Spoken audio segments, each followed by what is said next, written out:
engineering, and for around 10 years, I worked closely with machines, especially on board the ships. And working with machines, in the 9th year, I asked myself, can these machines start to become human beings, really? Okay? Because every time we go now, how does it behave? I read the computers and be able to tell us what it is saying. It also happened at that time. I went for my engineering training in the US for 1 year. And again, I encountered people, expanding out my thinking and all that. Getting people who are not Kenyans, encountering them. And that kind of exposure actually led me to thinking that surely I should come to really serve people, real people. And the best way to serve people is to serve real people. And therefore I chose actually that I wanted to become a pastor. And it was a big turning point. But I did that. But one thing, after leaving, one thing that I also did, I've been a very keen, very inquisitive in terms of actually trying to grasp what any person says. And so when we were in college, I decided that I'm going to do that which is least understood, is least many people don't want. People were running away from certain causes, so I chose myself that I will stick with these ones, given the sacrifice that I made. And therefore, without knowing by default, I said I found that they were teaching actually Greek and Hebrew as electives. And many people were running away. I remember at one point we were just grade students in a class, and if you are grade and the teacher comes, you can't miss to answer questions, and therefore the capacity to do Hebrew, Greek. And later on again, I went for my studies in the US, also persisted in the same. So I've spent a lot of time in terms of actually Hebrew and Greek. And the point was, because actually the Bible initially were written on those languages, and so I decided I'm going to delve myself in those areas. And I remember one of my Greek teachers was telling me, try to go to those areas that are least understood, because if you can understand the areas that are least understood, definitely you will understand the other areas. And that has been my philosophy. And so when I find myself again in Bible translation, it is actually, my understanding is, trying to grasp the areas that are least understood and making sure that they are clear, they are clarified, and that most people actually understand. And therefore, my take is that when we are doing Bible translation, is actually trying to make sure that the communication between you and God there is enough clarity in that area. There are no gaps, and if there are, they are minimal. Remember how much time we spent studying Swahili, studying English, many years. And sometimes we do that at the expense of the languages that also God has gifted us with. Na inakuwa ni shida sana. By the time nilisikia tukisema hapa, very few people spend time to read actually the Bibles in the vernacular, thinking that it's versionable to do it in English, to do it in Swahili. There is nothing wrong with that, but sometimes again we need actually to bring our languages up, and I think that is the reason why most of us are here and the kind of ministry that God has given us. So I want us briefly to look at also Acts. Brother Kumu took us actually through the book of Acts, and I will do it very briefly. And that is actually on the day of Pentecost. That's chapter 2, verse 1 to 12. That says, on the day of Pentecost, all believers were meeting together in one place, just like here. And suddenly there was from heaven like the roaring of a mighty windstorm, and it filled the house where they were sitting. Then they looked like flames or tongues of fire appeared and settled on them. And everyone present was filled with the Holy Spirit and began to speak in other languages, as the Holy Spirit gave Jews from every nation living in Jerusalem. When they heard the loud noise, everyone came running, and they were bewildered to hear their own languages being spoken by the believers. They were completely amazed. How can this be? They exclaimed. These people are all from Galilee, and yet we hear them speaking in our own native languages. Here we are, Parthians, Medes, Elamites, people from Mesopotamia, Judea, Cappadocia, Pontus, the province of Asia, Phrygia, Pamphylia, Egypt, and the areas of Libya and Cyrene, visitors from Rome, both Jews and converts to Judaism, Cretans and Arabs. And we all hear these people speaking in our own languages about the wonderful things God has done. They stood there amazed and perplexed. What can this mean? They asked each other.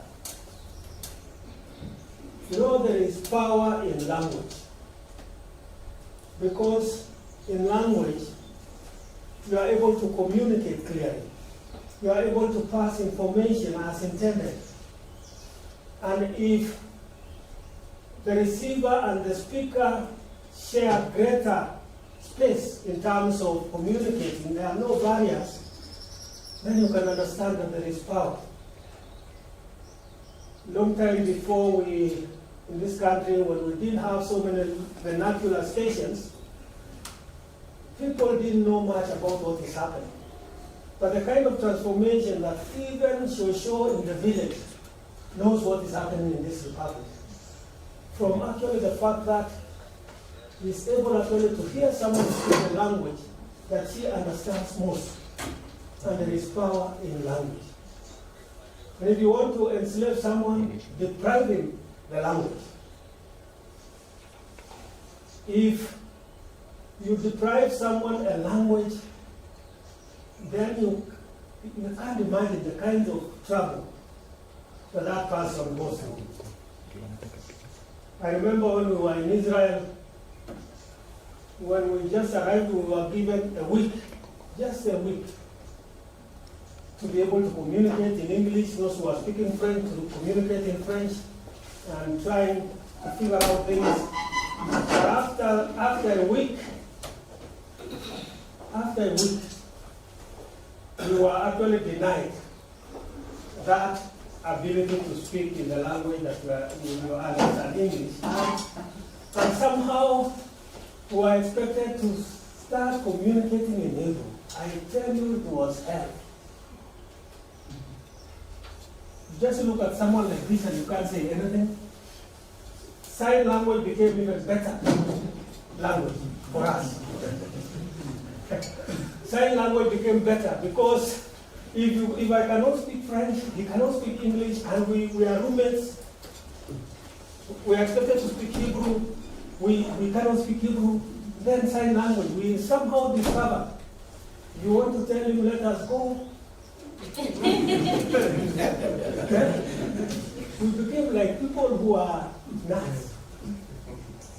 But because it was a rigorous program, we made sure, you had no option but to be in class so that you are taught a little bit.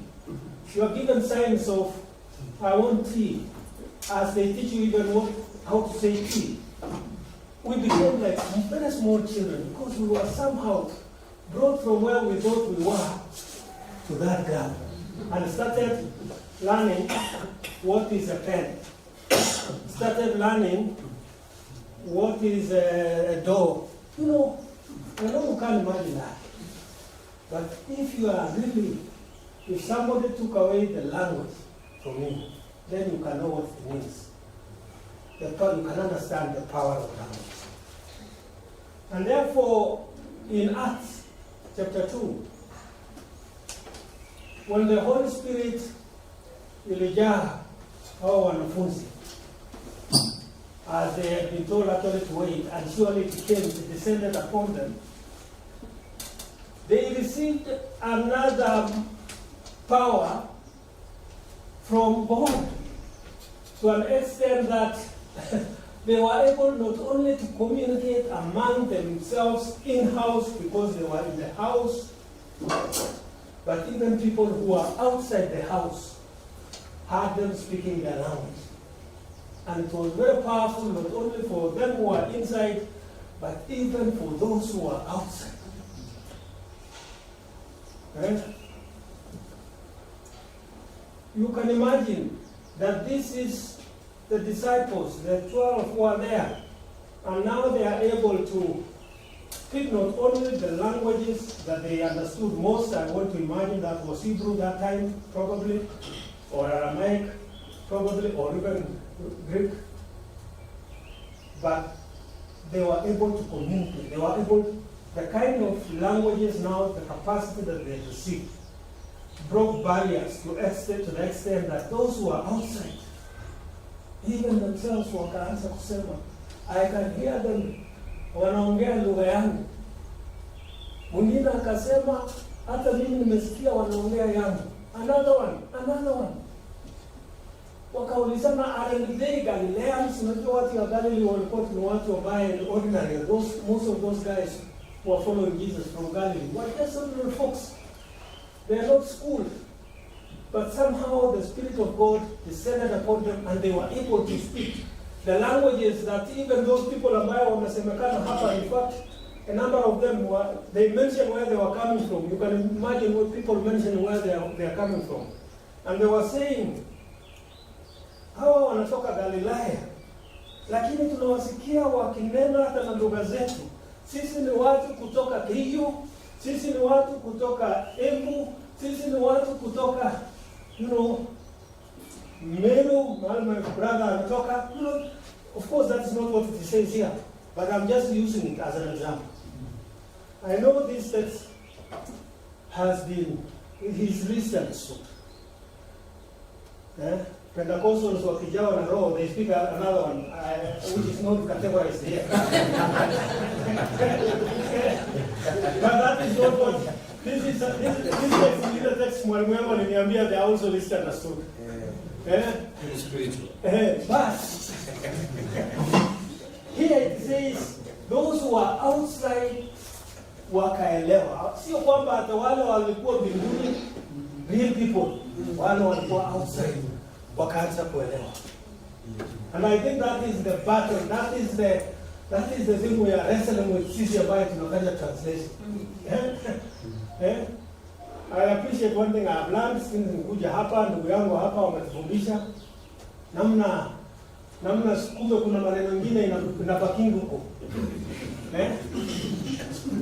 Kumbe sio yote inatoka.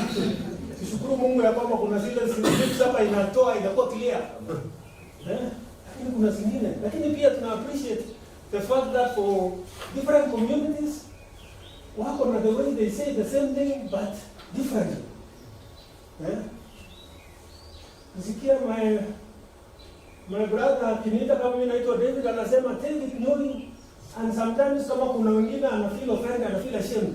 Kumbe we should be also proud. That is the reality. Sikia the things that we try to make it English when it is not English.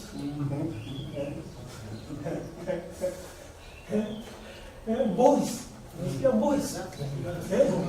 Na ukienda West Africa ndio unaona the heavy accent and they are born all the way wamesoma Europe, lakini hiyo accent yao ni so powerful hata kizungu haiwezi displace. Lakini sasa zingine watu wanaenda kusoma kidogo wanarudi wanaongea sasa ile nani alikataa anasema sisi kwa wapi nakuja inakujia mapua. When you have viewers that you are unaona hizo. So I want us to appreciate that in Bible translation, we are saying we want to communicate with our God in the language that God gave us, and in the language that we understand most. The reason why watu wameenda kanisani ukiambia mtu omba hawezi omba because we expect yeye aombe na Kiingereza ama Kiswahili.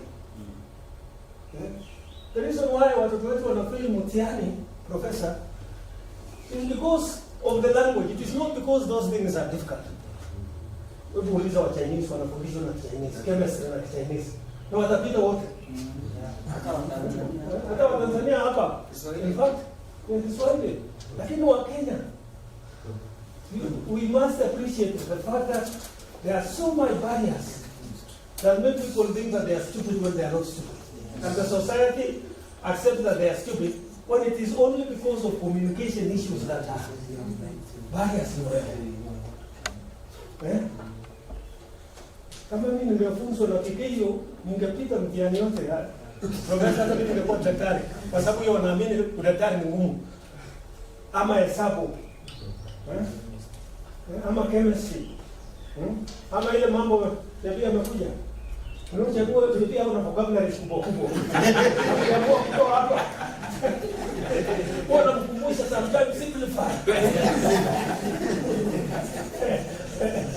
Simplify kidogo. Ama na mjadala na mwambie sema na Kalenjin. Unasema na Kizungu. So this text itusaidia sana. That's what we are trying to do, brothers and sisters.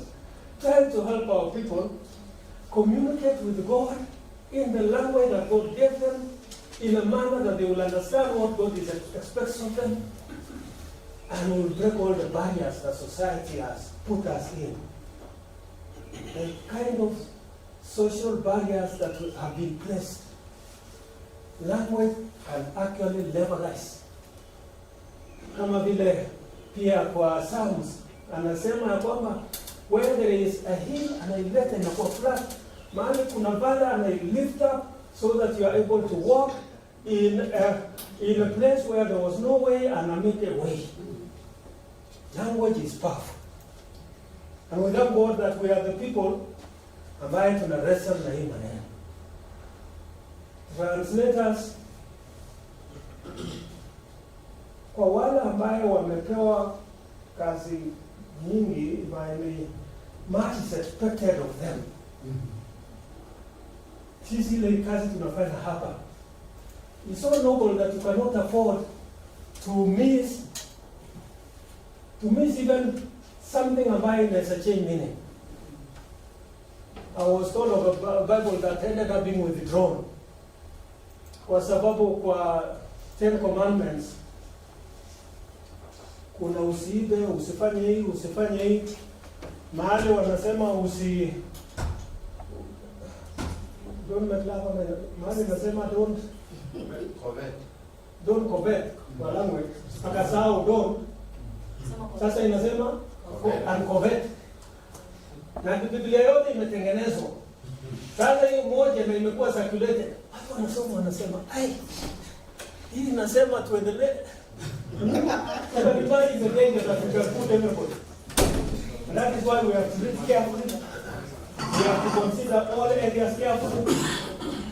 So that at the end of the day, yule msomaji wa village hata naye anasema hakika mimi nimeongea na Mungu. Yule wa town pia atasema. Mzungu akisoma Kiingereza yake, hata wewe unasoma, hata wewe unasema hata mimi nimesikia what God is saying. As I come to conclusion, brothers and sisters, I want to repeat, there is power in language. There is power in language. When the missionaries first came and taught our people what we talk about fundisha a lot. But later on, when they were able to read in the languages, then they realized some of the things that the missionaries are teaching us are not true. In any case, that I want to practice Mabungin. And they started questioning, because now they were able to communicate, they were able to read they were able to understand for themselves. And they was able to say, no, this is not what God is saying. This is what you are saying when we missionary. Therefore, let us appreciate God that we are the people who are being used at this moment, and accept this noble task with a lot of humility. With humility to the extent that we can actually say like John, who said, when Christ you come, I diminish. So that nobody expects at the end of the day, kwamba utagrab na kusema mimi nilifanya no. By the time it is launched, it is God's word. And you cease to appear anywhere in that text. Maybe in the history, but in the text, it is God's word. So wacha Mungu atusaidie sana as we take this stuff, Mungu akitupatia neema mingi. We labor, and at the end of the day, Mungu atasema, well done, my servant, because you have done a good job.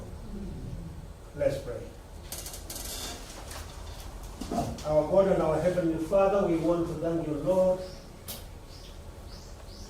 for calling us to this noble task. Help us, O Lord, so that we can really appreciate the huge expectation that is expected of us by tasking us to avail your word in the diverse languages that you have given us. We thank you for all those languages, that nobody is going to remain in the periphery. Like Lord, you said that when the disciples received the Holy Spirit, they spoke in languages that amazed the people who had come from far, who had come with their languages, but now they could actually understand what the disciples were saying, what the apostles were saying. Those the barriers that were there were broken. Therefore, even for us, as we think about the different languages that we're working, through the work of our hands, people will say, now I can read, now I can understand, now God speaks my language, and we'll appreciate the power of language. This is our prayer in Jesus' name. Amen.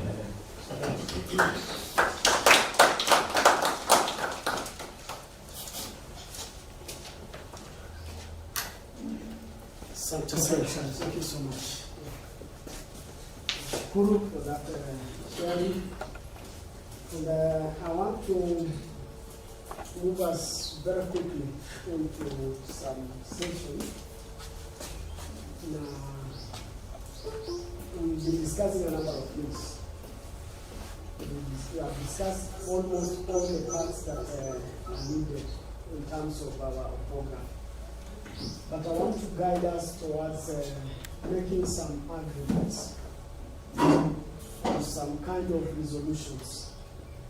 And this is because, like I said, if you read this, for those who have gotten a copy of it, the quest to put Kalenjin into writing has taken a very long time. And that even at present, we still have a situation where people are representing same things in different ways when it comes to writing. Create some movement.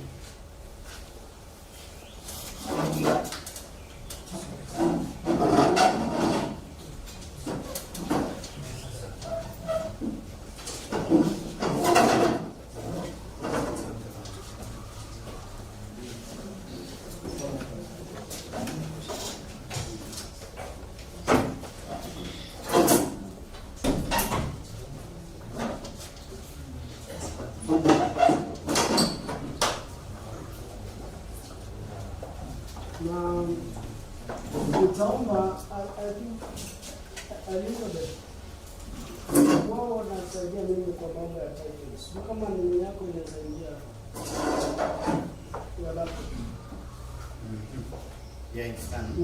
Then we project what is being typed. Yes. There are few things that we want to keep typing, look at them, at the end of the day tutakuwa karibu 10 ama 8, lakini itatoa mwelekeo ya jinsi ambavyo we handle things going forward. So that one can be put here, but meanwhile inaandika kwa mkono.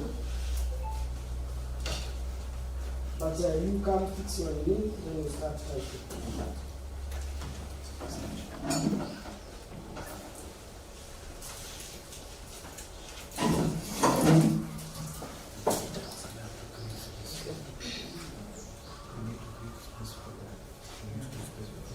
Get space.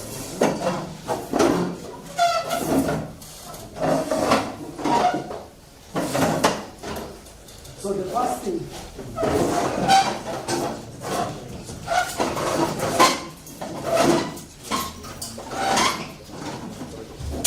so the morning session I'll use it for guiding us towards some arguments. I committed to do that from around 9, which is 5 minutes from now, so that by 10 we would have put down some things that we think are dangerous.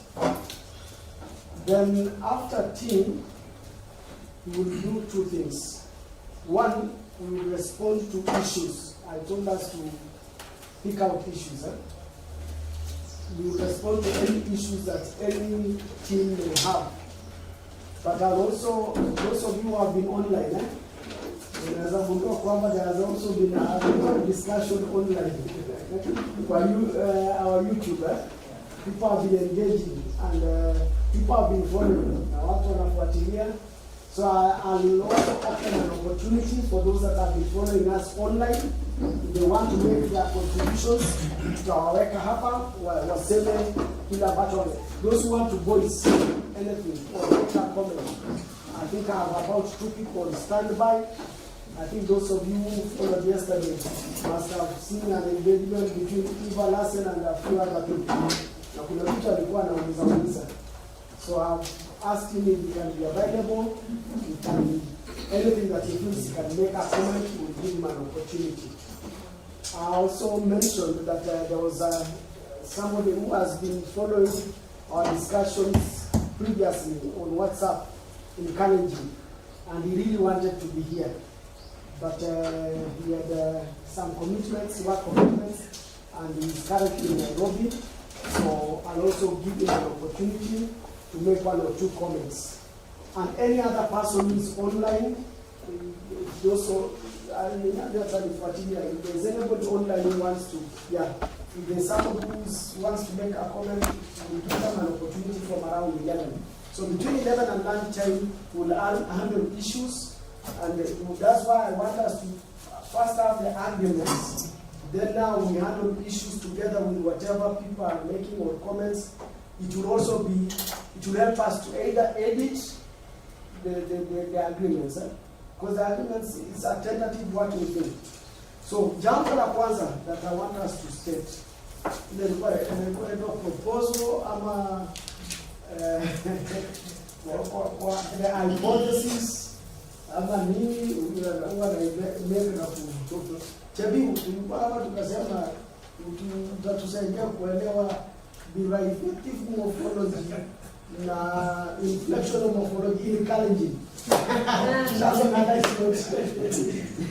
Yes. One thing is, can we state without fear of contradiction that there are 13 phonemic consonants in Kalenjin? That we have 13 phonemic consonants in Kalenjin. I think that is something that if it is put somewhere, and after this, my team will guide us into publishing an orthography guide for Kalenjin. So then that thing has to come out and be somewhere so that tomorrow if people want to write shell, they will write almost the same. So there are 13 phonemic consonants in Kalenjin. Na plosives tumezijua. And all of them are voiceless. See, no? Are we together up to that? So all Kalenjin consonants are voiceless. That is something that we have kind of tried to establish. Now, the second part about those consonants, which will still be controversial. And allow me now to make a statement that could even be up there. Hii wacha nielezee kidogo, alafu then we come back. Orthography. Orthography making process. Let me say, inafuata sheria is both an meaning of rules and conventions. It is a set of rules and a set of conventions. When we talk about rules, rules are rules, sawa. But conventions ni ile makubaliano, sawa. So kuna zile tutajua kama hii ni rule na hii ni convention, sawa. So ile kusema ya kwamba there are 13 phonemic consonants, that is a rule, sawa. Now when we move up chini kidogo, some conventions tunataka kutoa. One of the conventions which is still debatable is that Kalenjins may borrow F.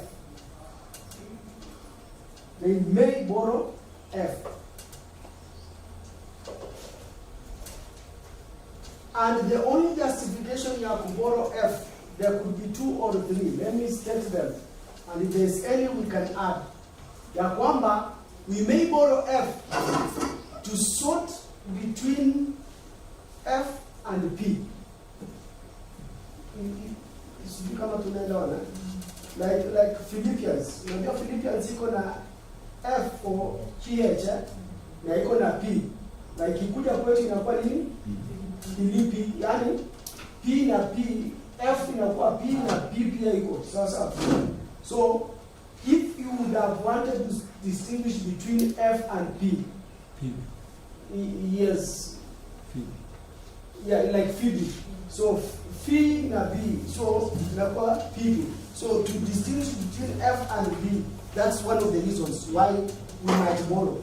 So, another reason why we might borrow is that it will only affect those words that are borrowed.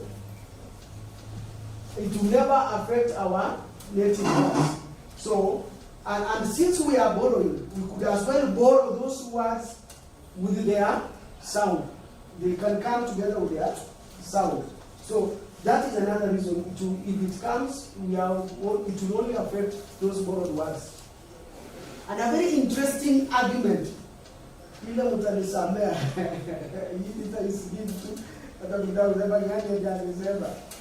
ni ya kwamba the new crop of Kalenjins have been able to say F. Wale wengine kinago wao kugarugo kimwa len Philippi, lakini wewe umejua kusema Philippi. Sawa. So it's very funny for me to name my child now this year. Na nimwambie yeye iko Philip. Alafu akaenda shule anaitwa Philip. I'm just saying, kind of, we have started to say, your grandmother can never say Philip. She will always say what? Philip. So going forward, it is time that we allow, so that mtoto asikuwe na shida kuitwa Bibian. Then nyumbani tukuite Bibian, alafu ukienda shule kuitwa Bibian. So I mean, Kalenjins or Kalenjin people have started voicing F in conversations. That can be my own meaning, but it's a fact that has come out and that kind of thing. And Josephina. Yeah. So that is, we have started saying F, and it has come together with those words that have come with it. So gradually, F has come, even if we have not borrowed, imefika. Yani, not all of us make it a P. There are amongst us who have now said VPN. Ingawaje wale wengine they only say VPN. Is that okay? So that can also be another argument for borrowing F, or the F sound or whatever. So I think up to that point, it gives some proposal for considering the borrowing of F. And that's why I said even after T, you can still argue against it if you wanted to. But this one wants to argue now, no problem. No problem. Yeah. Is this session interactive, or is just you giving rules and conventions, or people can interact? Because when I look at people's faces, I'm seeing people who want to ask whether what you are saying is a convention of your own convention. But anyway, up to that point, what I wanted to say is that now the borrowing of F now also legitimates the borrowing of V, because you already said we are now borrowing. Sasa, that one, tuache kidogo, Okay. will come. And it may open a window for Yes. borrowing of many others. Yes. Hapo mbele itakuja. And So, that one, I'll I'll bring it under its own level. Sawa. But take note of it. That one, of course, I also analyzed over myself, my name. So dominate.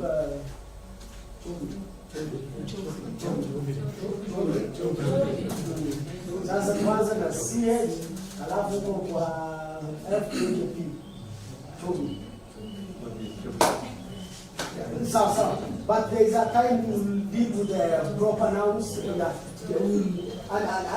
while I'm putting it there, that's why I say what I related, then after T, we can only add kidogo sema ongeza hii reason nyingine ama nini, then yeah, but it is, and I say it is a proposal, so for consideration. Okay, thank you. Yeah. Books are being dialect. Yes. Also sort of borrowing F. Mm-hmm. But then we have a problem because those borrowed words have the equivalent in our own dialect. Take for instance, we say fungue, we are using F. Okay, fungue. But then we have the same in our own. You have to use it. Coffee. Yet we have the same. So why do we insist on borrowing F? And yet we have the same equivalent in our own. So that is a deep laziness somehow. No problem. Now, let me quickly, I will run into that just to help you. Huyu mwingine atakufundisha kuhusu when you bring words from another. Yeah, there are ways of borrowing. One, you can borrow a word together with its name and only change the meaning. Two, you can borrow by having an equivalent where you have. Three, you can borrow directly. Let me just use those ones quickly. Ya kwamba kama ni kitu ambacho uko nacho, you simply translate. You can never borrow. Sawa. Like let me say for example, mombe, it's paper. Sawa. Because you have it in your language, so you don't have to struggle so much. Lakini when you have something like ile kitu tunatumia kwa usafiri wa juu. Sasa ndio kitu ambacho tunatumia kwa usafiri juu hatuko na sasa. Lakini tuko na wanyama ambao wanapitia juu. So nothing prevents you from bringing that in. Nasema hii kitu ni kama ndege. Na ukaita nini? Ndege. But that thing is not ndege. It's only that in a kama ndege. So you have something else here that is like that one. So. And in Kiswahili, there is no problem with calling it aeroplane, because you have borrowed it together with its name and you have made it Swahili. Aeroplane and ndege inakubalika. It's just different ways of bringing it. So now my friend does not have a padlock in his language. He's only saying keep your kufungia. No, descriptive. He has created a word, but if you actually padlock, you can call it padlock. I mean, ama, yes, you see. So you could be mixing the borrowing from the writing, yeah? Because that's another thing in ile kusema when you are borrowing. Now that's kifunguo. Do we call it kitu cha kufungulia? Ama do we have something that we used to use for opening and then we use? But now when we say kitu cha kufungulia, it is borrowing. It's not right. It's not F. It does not have anything to do with F, but it has something to do with the borrowing. Kusema, why are you using this word for this? Yes. So it has nothing to do with the F. Kwa mfano divide, hauna divide. When you call it divide, yes. It will now say, I'm just using an example, say make it electronic, but I'm talking about the name which comes with that. So there are two concepts that are coming in there. The issues of borrowing, the name, not necessarily the sound. I would say, yeah. So that's a very different concept. You are saying, why are you calling it this? You could have called it this, yeah. Which is, but we are talking about now like the names. You are saying Philip. You can't say I have a name Philip in my name. Then we're asking ourselves, Philip, what will you call it? Of course, for kifungua tunakubali. Na Philip sasa, if you are writing it in your language, will you say Philip or will you say Philip? That's what you are trying to say. So, yeah. Can we move to the next? You have an issue? I'm just trying to say, in the case where we can provide the description of something, I think we rather use the description than just borrowing. Like, ufunguo. We rather say you are paying what than saying ufungue. You are taking me to something else. Topic ya huyu ile ya kuomba maneno. It is not orthography. Hiyo sasa Translation sasa tukiingia sasa na tuanze kusema now borrowing. How do you borrow? Which is not writing. Now the question is wewe na huyu mtasikilizana kama mnataka kuscribe ama nini. Na mkishasikilizana sasa mimi nitakwambia now the question of whether you are calling it kufungue or what mtasikilizana na huyo when you are being key terms. But when you have brought it to huyu na Masaka unasema mlikubaliana kwamba mtaomba ama mtadescribe. Sasa andika namna hii. Sasa unataka kuandika kufungue. But the decision of whether to say equate or say one ni mambo ingine. But you also have some words, some things, some items that the community have already provided a name by describing it. So it's not the translators or somebody, the community already have that name. Yes, That's what we are saying. But that is another workshop. Not this one. Not this one. Yes, we cannot discuss borrowing of terms here now. We are saying after you have decided whether you are borrowing or you are describing, this is how you should write. That is the business that Whether it's the borrowed or the described, this is how it should be written. Now, thank you. I think the discussion is whether people know how to articulate or say F or something like that, or V or something. So to me, I think when you're speaking your language, you go to the default. And if your default is F, you'll go there. If your default is P, you'll go there. Because you are not writing or you are not speaking English in Kiswahili. You already know how to say F in Kiswahili and English. But in your mother tongue, the default will take you there. So I think, as you said, it will be an exception for people who have, within their communities, if they say Kabonguet or they say Kafunguet, those who say Kafunguet use F. Those who say Kabonguet use P. And that is the default. Yes. To me, that is that should be, as you say in the Kalenjin, those who would prefer to have an F, because in their speech, normal speech, within their language, the default will be an F, rather than use F. In the default for the community, because here we are dialects. The dialects, if you go, when they speak in their mother tongue, Kibunguet will be P, without even thinking. And there are those who will say Kifunguet, and it still be a default for them. So I think, as you say, it will be added, but those who have the default use it. Those who do not have the default, they use Kifunguet for that matter. That is my opinion. Yes, I think for what is that? Unasema ni convention, unajua nyingine ya kwanza nilisema ni rules, sasa na hapa chini nikasema ni makubaliano. Na wakati ya makubaliano, how did I start that one?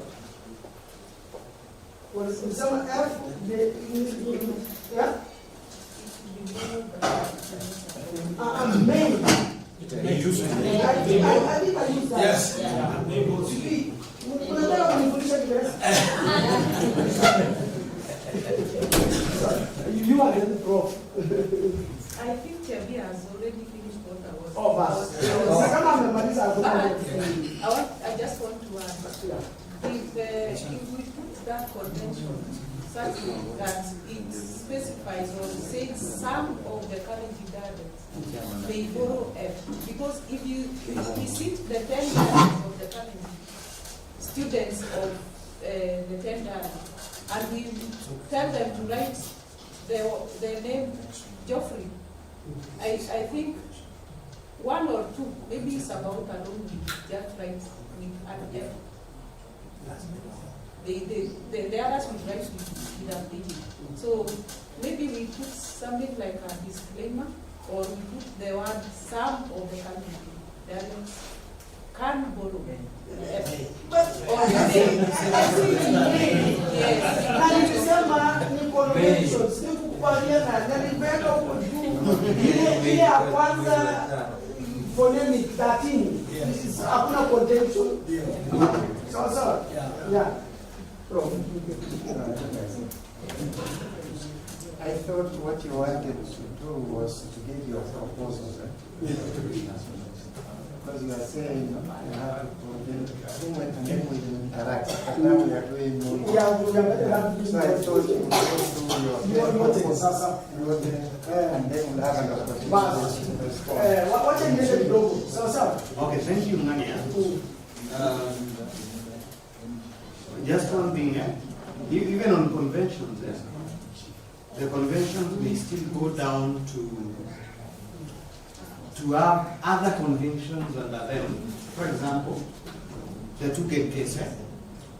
Tugen, we may call it broadly a dialect of Kalenjin. But Tugen itself has sub-dialects. And within the sub-dialects, the pa and the fa may now resurface. If we have a very broad convention, how do the Tugen translators handle the choice? Do they use it interchangeably according to their leaning? Or what guides that kind of a choice? Yes, and you see now, that's why we work as a mail, so that we leave it for further discussions and deliberations. So that even if we put it as in the guide, it comes out as a proposal for consideration. After some time, it may be put as a good, may pande pale juu. So now we have decided that we are borrowing. And it will come out of the use and other people weighing the reasons and the options, and then with the time, it's ourselves. But you see, either way, we cannot. Because even if now we say remove what, don't borrow F, that also opens a similar problem from the other side. Ila huyu anasema na wale tayari wameomba, ama na wale wanafikiria wanaweza omba. Those who go, yeah. So that's why let's put it as a proposal for consideration and going further. And also, like I said, when it comes to some responsibilities, along the time, when you are doing, like some of us, when we are given the opportunity to do Kalenjin materials, that might help us. Yes. Sure. So that when it comes to Kalenjin materials, we can say, for Kalenjin, we will borrow. AMA for Kalenjin, we are not borrowing F. Then when that has been decided, then but for the dialects can remain, or for the sub-dialects, you see something like that, and it can hold. Like for the common one, what a and that kind of thing. But it is a proposal that has been put forward that people can, if somebody uses F or changes F to P, both of them are kind of allowed for them. Please,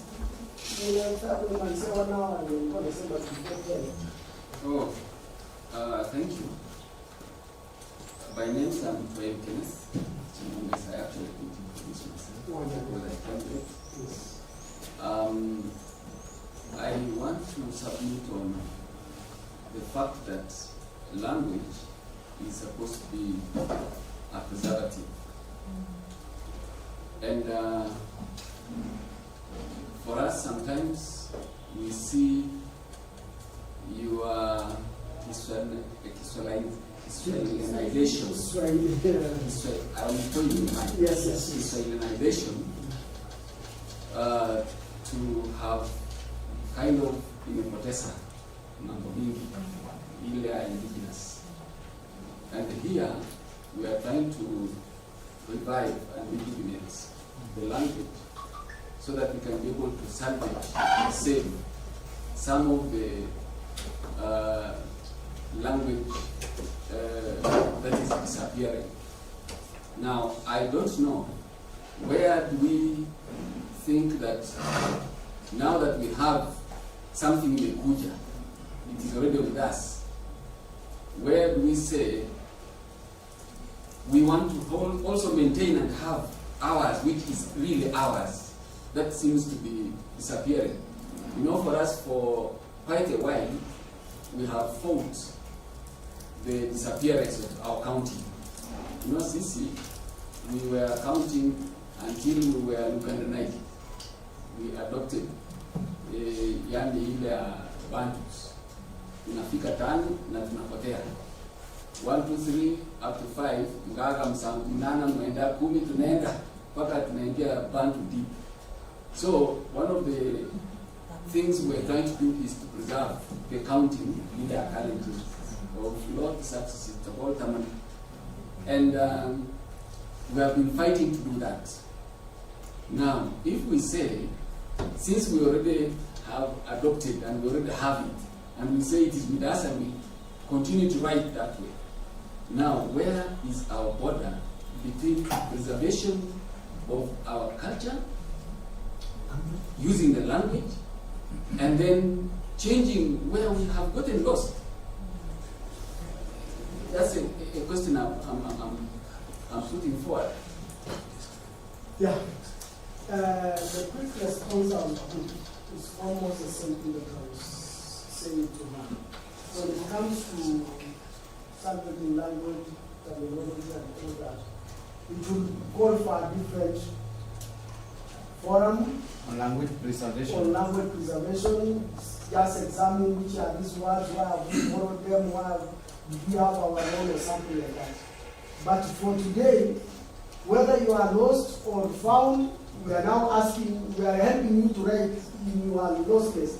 We will help you to write Muraga or Lo Now, whether you want to choose law or raga, that now is on a different level. But for us, we will help you write that which you are saying. If you are saying raga, we will help you write that. If you choose now law, we will help you write law. So. I don't know if you get it. Yeah, I like your word of formation. So we have to go and. I'm saying when it comes to language and the way maybe our language has been eroded, that is a different thing altogether. When we are looking at our terminology, why are we saying this? For him, he has been swallowed by the law, and he has to keep saying this one is Oluswanya and this one is. And now watoto wake may not even distinguish. So lazima ataambia watoto hapana, hii ndio yetu, hii ni hao wengine. But now when we are helping him write, we help him write what he has chosen. But we cannot help him in that choosing unless we are in a workshop to revitalize his language. So are we together? So now we are trying to write. Whether that wrong one or the correct one, but we will help you write it. How to write, not what to write. Yes, not what to write. But now utakaa chini na watu wako na kuulizana, sisi tunaendelea kuita hii kitu carry na sisi tuko na nini tulikuwa tunatumia. Basi ndio. Yeah, Prof. How I can bring it. I know we've agreed that there are 13 consonants, isn't it? Yes. That includes na. Yes. We've been wondering whether we could write na the way it is, which is a phonetic symbol. And we propose that we actually use NG with an apostrophe. That's like Ngania from them. So that we can adopt MG with an apostrophe to replace Nga. For practical reasons, most of the gadgets we use, it's very difficult to get at Nga. And then to have consistency, that is, we are using letters. So why do we then have a phonetic symbol among the letters, as it were? So that was the proposal we are making among the 13. Maybe I should say this, for those of us who may not be familiar with the issue. When it comes to the same problem with the pencil and the camera. Like when you're writing Kitukana, lakini unaweka phonetic nini. Yeah. That one, tafadhali, without fear of contradiction, we are choosing to use the letters that we normally use. So, for now, it is NG to the apostrophe. Yeah. Any phonetic symbol, drop it. For C, wachia waandike show whatever, lakini sisi tutaandika CH. Is that okay? Yes. I am a little bit aware of the Turkana case, which is a very awkward one. Because what happened with the Turkana, they began writing without an orthography. And a lot of materials were written using the phonetic symbol because they did not know its equivalent.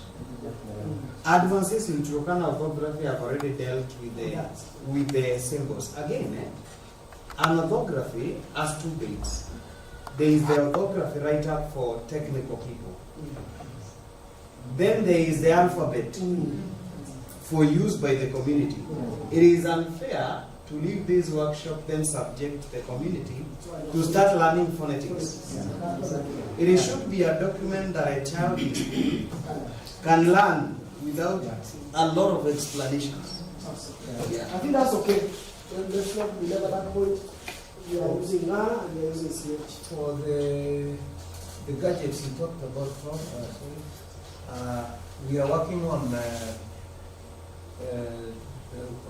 making a keyboard that will be even digital or will be shared, that can type Nga with a single if that will be possible for people, because we have experts who can do that, Yeah. and it's possible.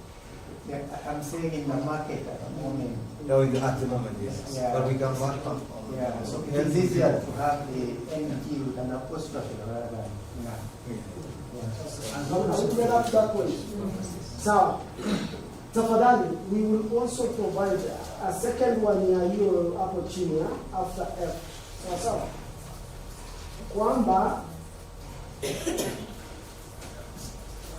the voiced consonants, na hizo voiced ni plosives ama stops. Voiced stops will be written after a nasal and after N.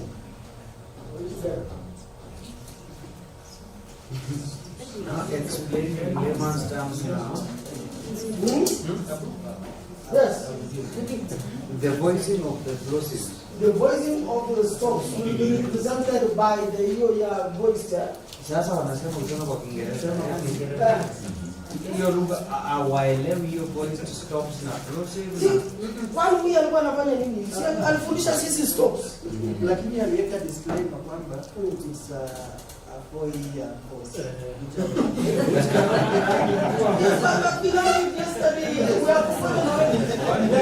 Sasa the stops ni ile B, T, K, ile tunafunga kabisa. Sasa all those ones will become D, T will become D, B will become, P will become B, K will become G after nasals. Na nasals ni ile nya, sawa sawa, and lateral L. And lateral L. Namna hiyo tu. Are you get up to that point? How about in between vowels? Watch. Why usimbue hizo? Ndio tumemaliza. Sio tuko sawa? Maybe.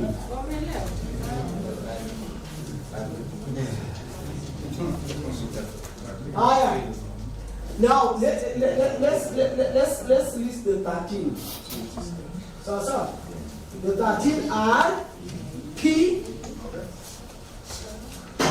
CH, K.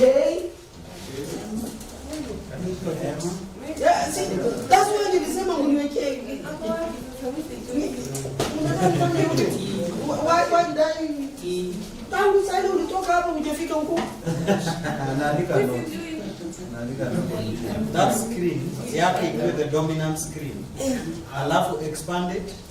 Masaka. I thought I had sorted that.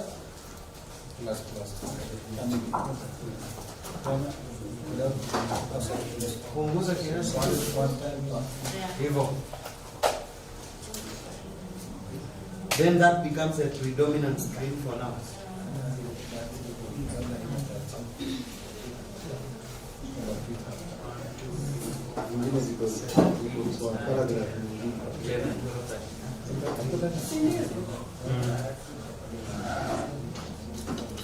You're changing that. So you should stay now. Oh, okay. Ni vile hajaweka symbol ataweka baadaye. Yes. Kumbe ndio hiyo. Are we together? Better if you get the way you have done. The way you have, what you were saying, see so that others can like us. Good. P,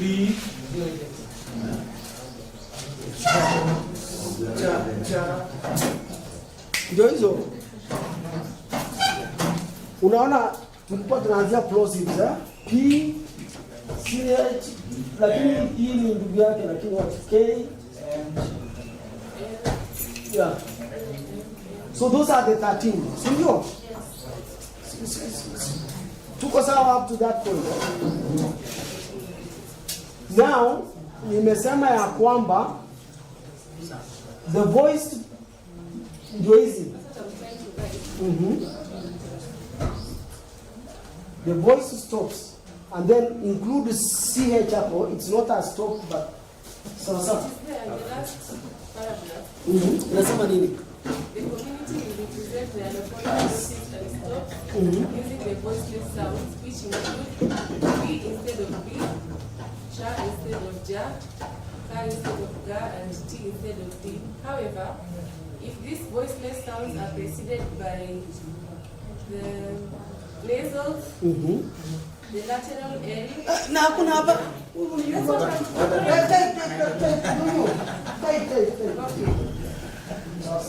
Tunaona tuko sawa, tuko mbaya. Ama si mwalimu kwa nafanya gani? Pole. Wacha tu.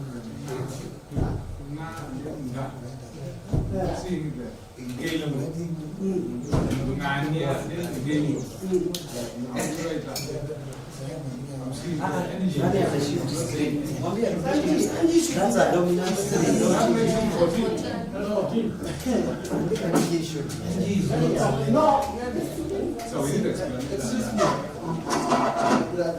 I think I may explain size to kusema muscles ukipatwa na inakuwa strong. So hiyo NG yenye unasema ndio hiyo K iliyofuatana na N. Sio letter, it's an environment. Cluster. It's not a cluster, but it's a realization.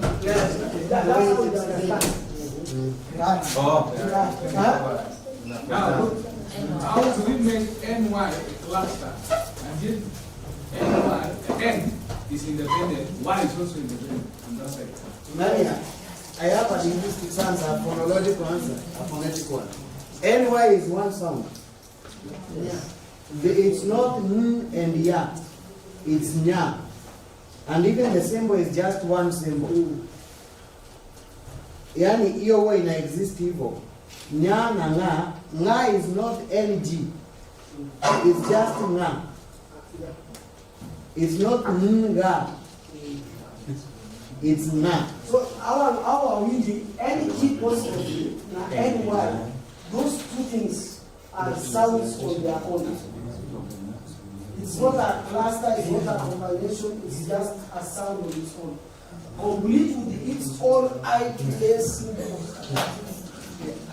Yes, because some of us came late yesterday for the muscles and whatever. And now today some people have come for the first time. When you make that statement, give us examples and it will be easy for us. Write for us Ngeiwa.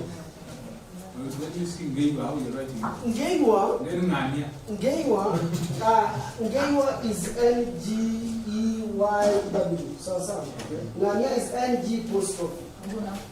Yes. Guno, LGUN. So it's NG. Yes, but we have NG apostrophe to represent one sound. So how do we represent that NG? It's NG. Just NG. It's not part of those classes. Nalia, can we write here? There is something he is asking. And I believe it's not just one person.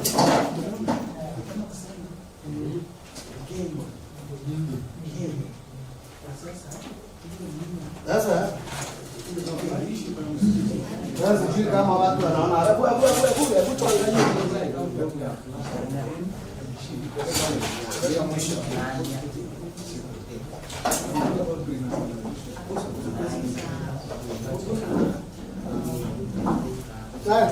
Sawa?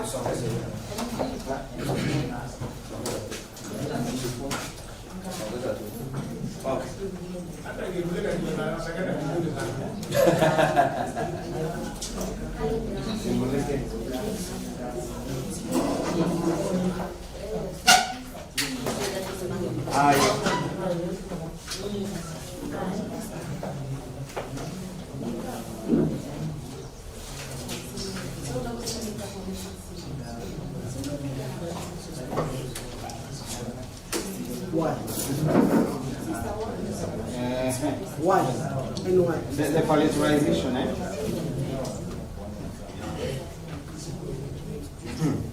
Now, let me try to say something. We have nya as Kenya. The nya, ny, in that is one sound. But we have the way the Americans read Kenya as Kenya. Kenya. Now this is nya. Nya. But we have nya. One sound. But you've chosen to represent that one sound like this. Okay.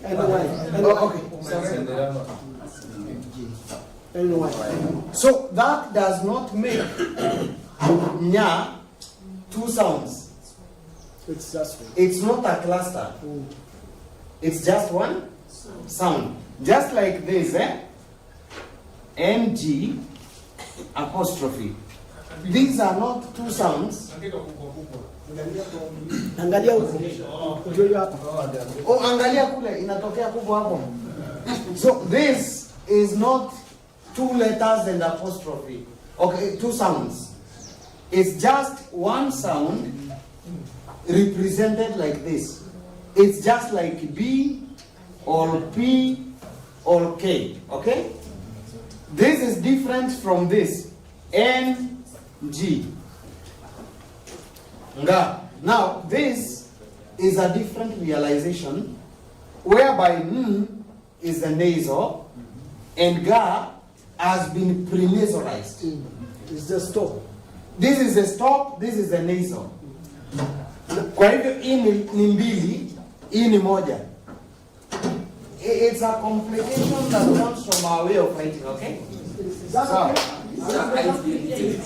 yes. We don't want those things now. No. Let's just agree that much as we have NG, since we have inputted G as standing alone, N as standing alone, for us to go, can we have N this apostrophe as a symbol? Yeah. Yes. No, we don't ask. No, it's not there. This is why we should reason now that we need the that was the reason why we wrote that as part of the clusters. Because we don't have G. The more reason why we should not put it there as a cluster. We are only having it as a spelling in a number, and biologically, when P or when K comes after G, it is realized as a G after N. In your mind, Yes. And now we have given you the benefit of using a grapheme that agrees with that. Otherwise, you could have written NK. No. You don't want or you don't want.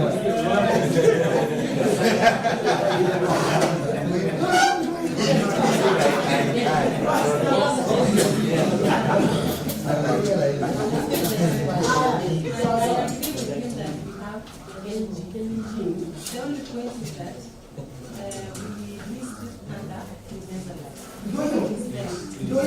And that's why, and that's what exactly I've done. Nimesema phonemic ni hizo.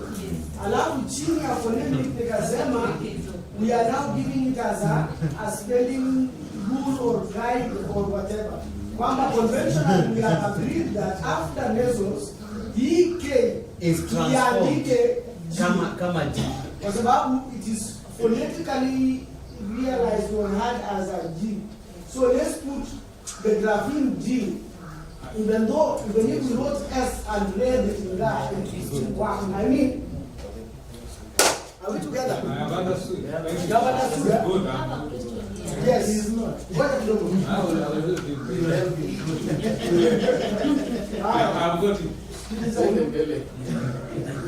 You have said that when N comes before NCH, it automatically becomes NJ.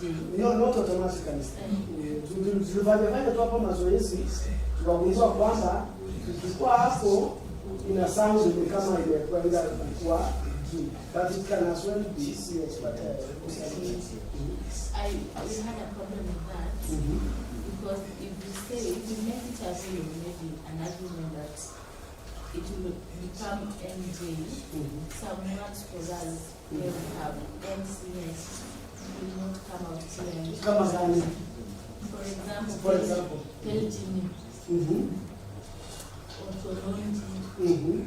For us it is NCH, but when it becomes NJ, it becomes something else. Why should it become something else? Okay, can you say without writing, Like, can you just say it? Tononji, for us to say Tononji, when it becomes NJ, it becomes Tononji. Okay. It is not natural. Tononji, Kalenjin, I mean, it doesn't sound our language. You are forcing it. Yeah. For us to realize that NJ only comes in when it is the root word. For example, like John or major. But when it is other words, it does not sound. So when we apply the rule in the agreement, it like disrupts other words, becomes just natural. Let me tell you this, and it's really good. I have an interesting fellow, those of us who have been online, and I think that's how the confused. When I talk when I talk the way he does those things, he puts an apostrophe so that it doesn't affect. Like and we kind of have to look at it because in other, I don't know how to put it, but what happened in him, any look.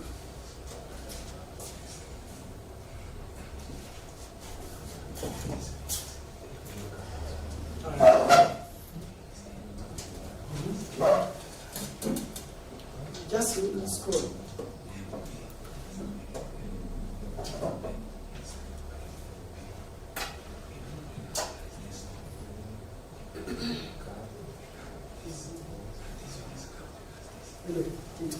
Just look for it.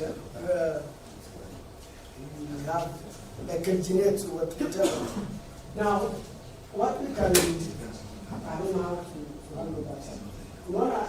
Now, they agree kwamba wakati inakuwa kwa root, it is unique.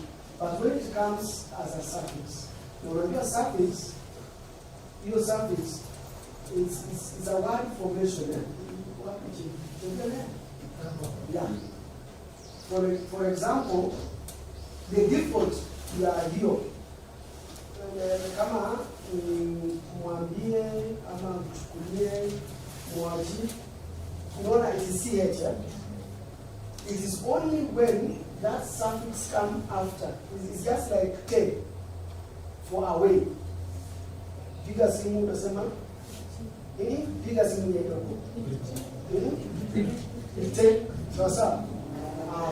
Lakini ukisema kuza iende huko and then sasa it is still the same term.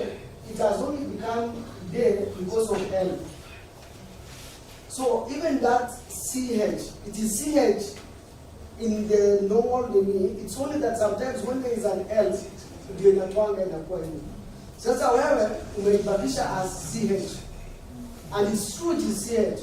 It's only that when it is L, sasa wala sasa hiyo ndio inafanya inakuwa G. It sounds G, but it is CH. So if it remains here, it's no problem. That's what the idea is. It's not here.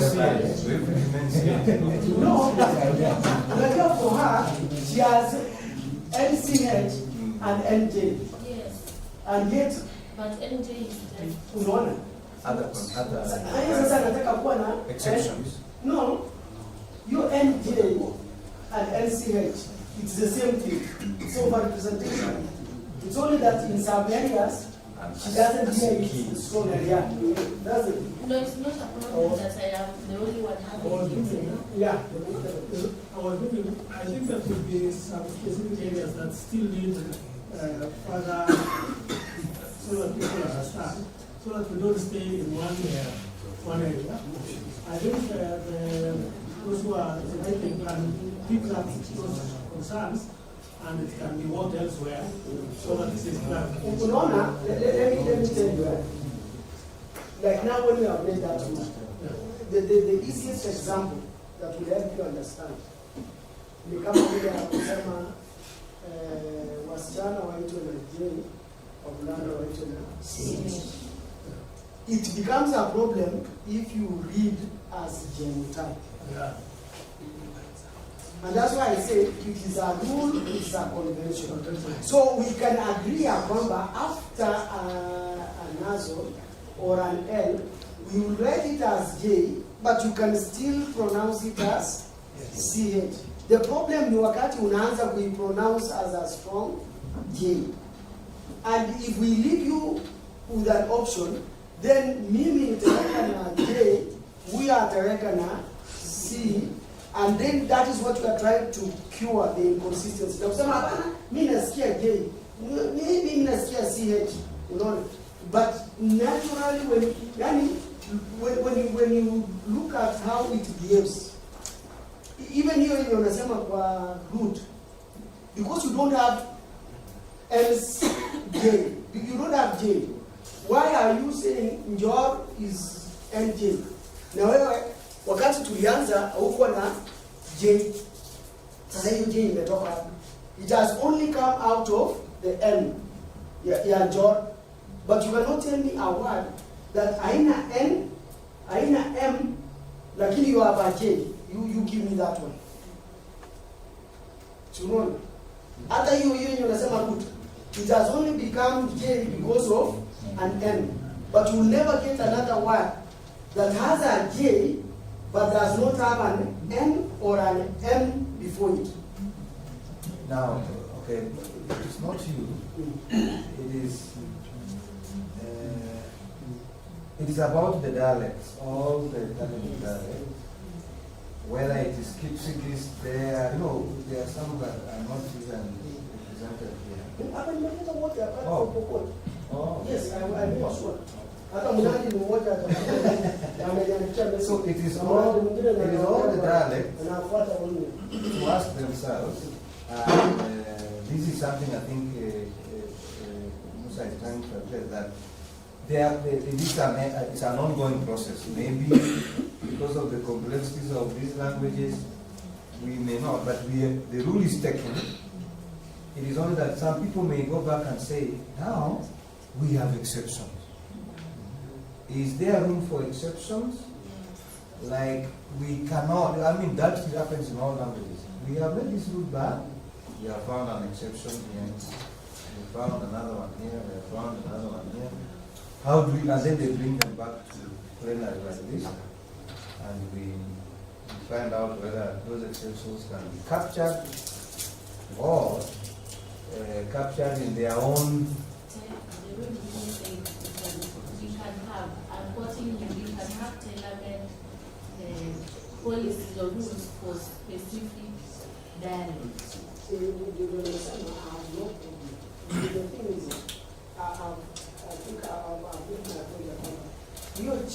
been anywhere, it only becomes J because of the environment.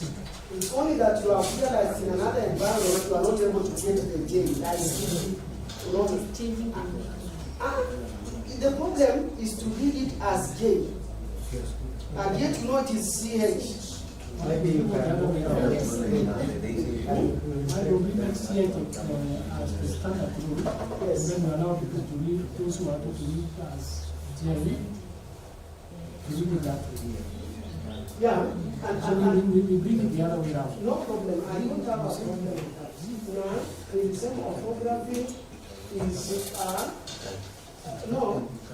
Ni mazungumzo, ni convention, ni historia na kadhalika. Sawa sawa. And we are also bound by some decisions that have been made earlier, which are, if we don't have reason enough, we ambaye alimeki anaweza kuja kumake pia, yani anasema why did you now change? Because it's either way. No, haina shida. We can make CH the default. In fact, just the same way Eva has made it in support, or we in support have made it. But of course, we know that the word Kalenjin has that thing. Why it has been put with J is because of the same reason here, a nasal preceding CH. But I've said, Kinyango Serone has written in the dictionary, na ameiandika Kalenjin na ameweka CH. So it is, and that is the confusion we are trying to cure, you know. And that's why we go back to linguistics and say, can we, nakwambia imeandikwa Chemutai na Chemutai, lakini tumesema soma Chemutai. When you start reading that Chemutai, then that's where the problem begins. And we are now saying, how can we guide ourselves in a way that you can write? Now, and this is another problem that you have never gotten into. We want to produce materials. Sindio?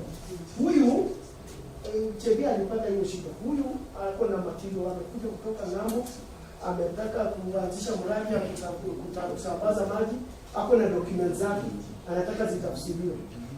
Practice ya translation ya kwamba ukipatia mtu akutranslate, unapatia mwingine afanye proofreading. So huyu akinipatia hiyo kitu niandike, mimi nitaweka NJ. Ikirudishia wewe uproofread, utacorrect, utaweka NC. Na tuko tunasema the same thing.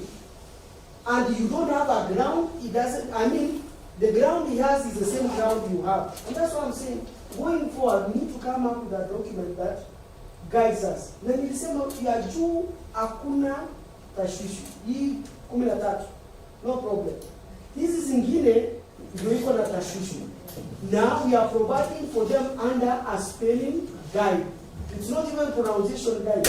Nasema when writing, if this comes between this or after this, write it as this. Pronounce it as this.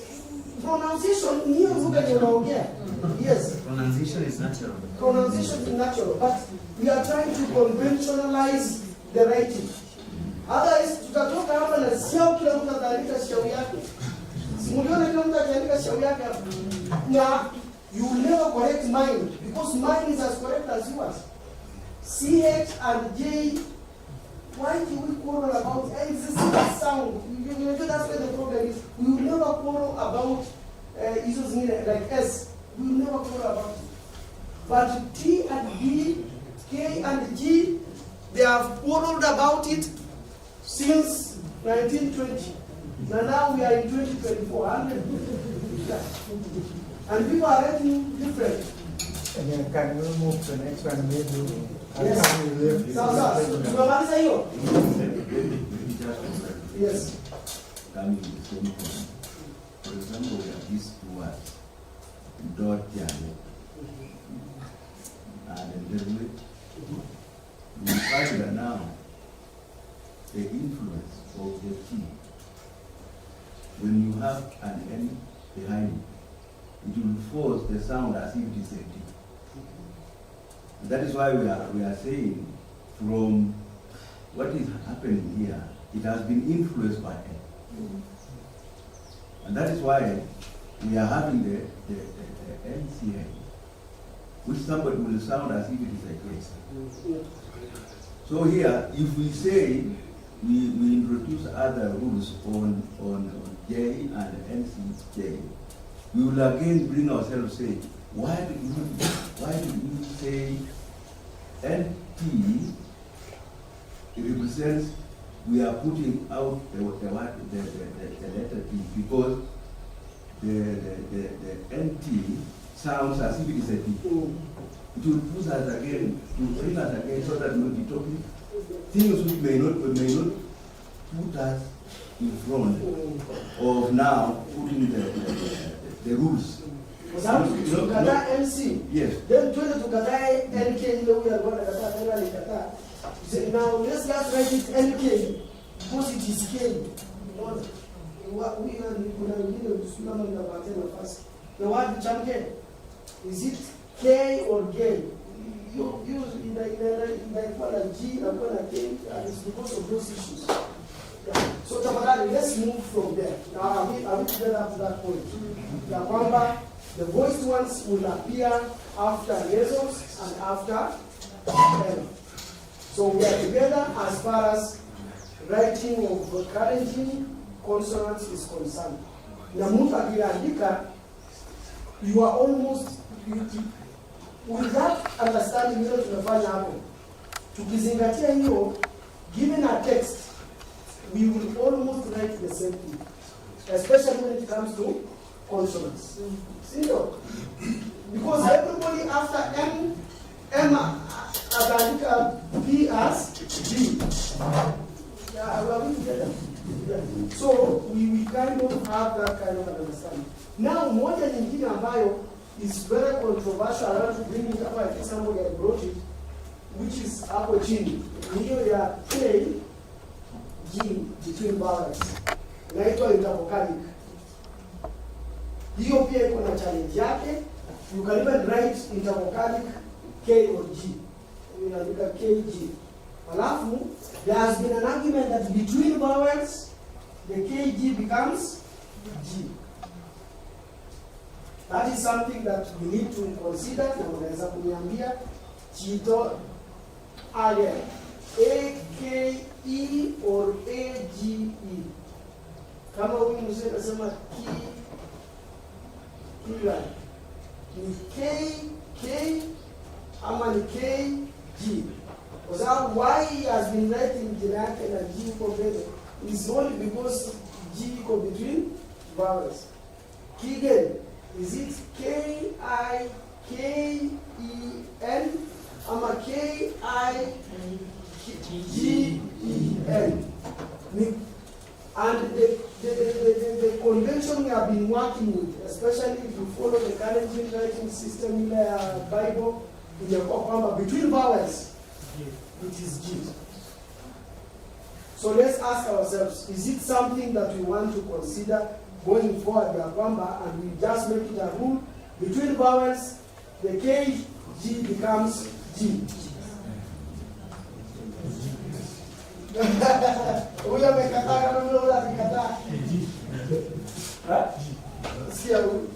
them, naturally, it is G. For them, it's naturally passing.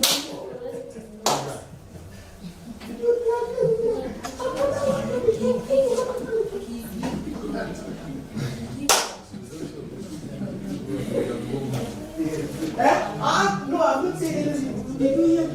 You said it for one thing. Sikia. Ati huyu na huyu. Unasema nini? Ilikuwa sawa. Ilikuwa nini? Ya katikati ya vowels. Hata kabla tujafikia. Na hawa walikuja na K katikati ya vowels, si ndio?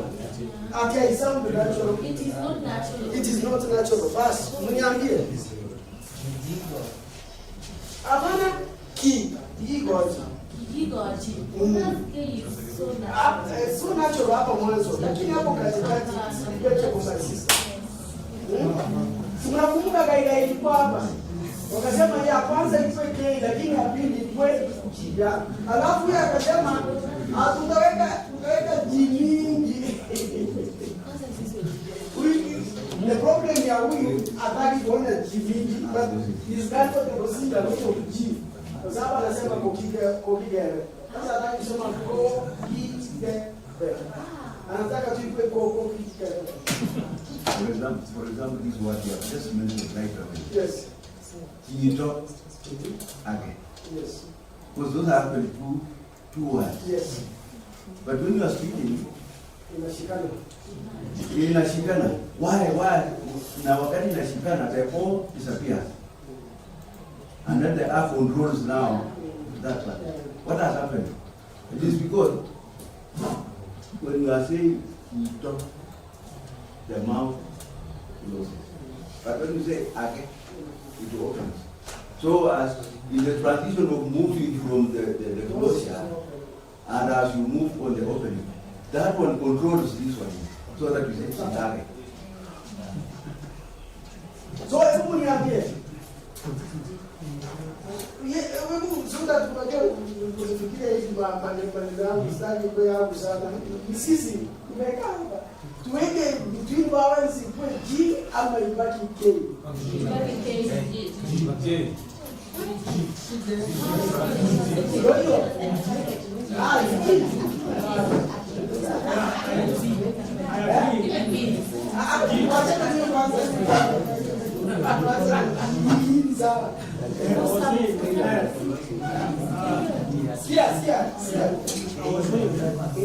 What have we told you, you see, from where we've come from, mostly we find actually in between, that becomes a G. And that is what majority of dialects are used to. I don't know what we can do to those who have been writing K, whether there can be exceptions. Because I have seen the way they are acting strongly, it's like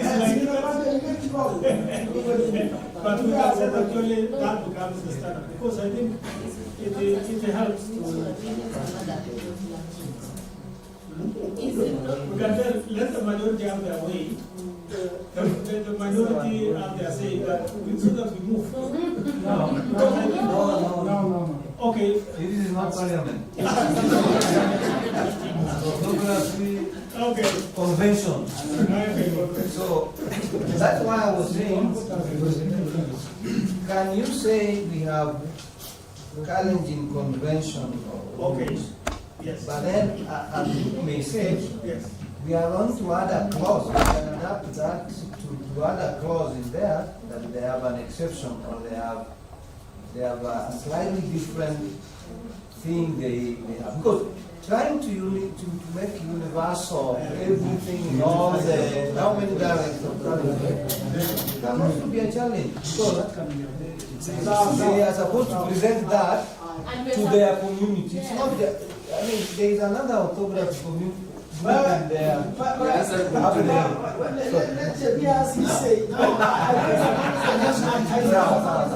just want to have a very practical example. I want to ask this older man to go and write his name there, official name there. Both names, him. What did he write? Let him write his name there, official name, and then you see. You might have been corrected. I'm just writing as you are reading, because I've seen it. And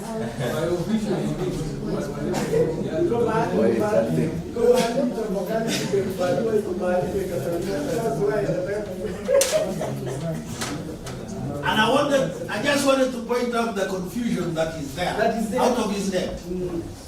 And out of that, he tells you. when you come nearer to JB, who is very. You can put it down. Then out of that, tell me whether the convention is consistent. Okay, so umeiona? Yes, kuna shida. Okay, number 2. Yes. Get another person. Andike huyu mzee ambaye ako na mali hapa. Kwa wapi? Yes, ndio hiyo Ndio tajiri hapa. Kwa wapi? Acha andike sisi kwa mzee. Okay. Kuna mzee hapo na spika kwenye tunataka kukomea.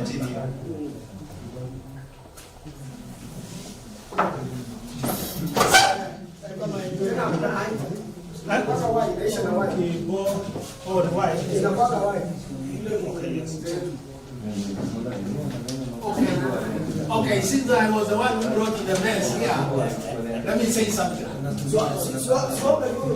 I'm joking. Now, the problem we had yesterday that I showed, how do we write to stay, is already here. And it is because what we hear is what we write. I'm just saying what we hear is what we write. Yeah. So what I hear is up there. That is what I write. Yeah. When they say Kibuki, when he was giving out his name, that's what the person writing had that. When Kibogi, the other one, when he went to whoever, because we don't know who transcribed it, we don't know who wrote it, he went with Kibogi with a Y or with a B or with a G. Now, this is my point. Because in the convention, there were rules that were given based on when it is between vowels, it becomes voice. Now, the voicing is what Murimi said, it is the G in Akaibi. It is not even the G in the Ga. Yes. It is the other one. Now, this is now, for me, we come to the rationale. Which is not even we just come to the rationale and say G and K. It's not even the G, it's La. Is it? Yes. Yeah. And the K. Either way, when it goes back or it goes forward, it's still okay. It's still a K. Yes. Whether it goes to a G or it stays in the K, it's still the same. So for me, if we want, for me, this is my point. Especially on this between vowels. This is my opinion. Why don't you just go with the 13? Just go with the 13. Because you already have 13. What we have is neither K or G.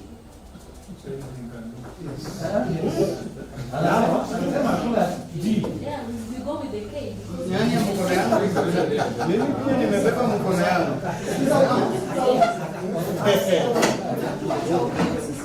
Now, I technically, I agree with Chevi's theory on the sound. That whether it's the K or the G or even a sufuria can represent that sound. Because the character that represents a sound is an abstract concept. There is no C-ness in C or K-ness in K. That's why the Japanese write the way they write, the Arabs write their way. The question is, now we have the K that is voiceless, that becomes voiced. I agree with Chebi that whether it's voiced or voiceless, it's not contrastive. Yani, haileti tofauti kimaana. What happens now is the issue of naturalness, but naturalness is not in writing. I wanted to respond to that. Naturalness is not what you write, but what you say. But over time, what in Ngania, the way the Ngani that used to write, what was the word? Even Taunet. Taunet. The way you write it, people keep on reading it that way, and it will affect naturality of how people speak, especially with the Bible. Now, good, thank you. But my question is, do you realize you don't have a K in your actual pronunciation? You have a sound that is there between a G and a K. How do you naturalize it? Because what you have is a sound. You really don't have there is no natural way of writing your language because it's unwritten. It's now that you're writing it. That's why conventions come. And the essence of conventions is to give a guide that may not solve all problems for your language. Thank you.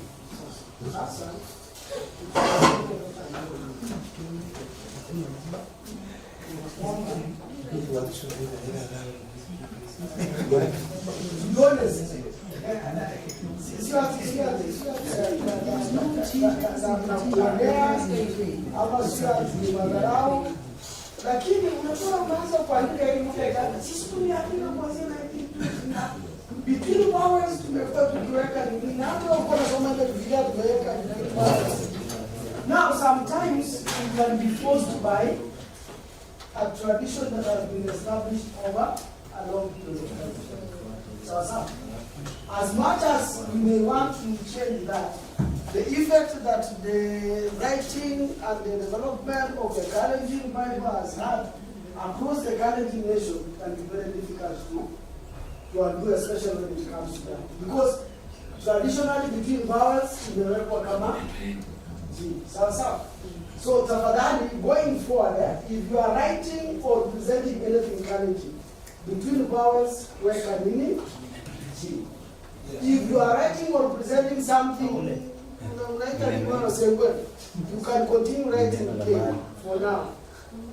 Yes. But if you are given a document and I'm going to Kalenjin, weka G between vowels. For purposes of moving forward, the reason being, I mean, looking at all the factors. One is wingi alisema ya kwamba it doesn't matter, hata wingi alisema yani it's neither K nor G. So the most correct one would have been either G. But we have to have a convention, and the convention that we are engaging in ya kwamba between vowels it has been put as a G. So going forward, let's try that. If you want to disagree with it, continue disagreeing with it. But meanwhile, the rest of us will be putting G between vowels.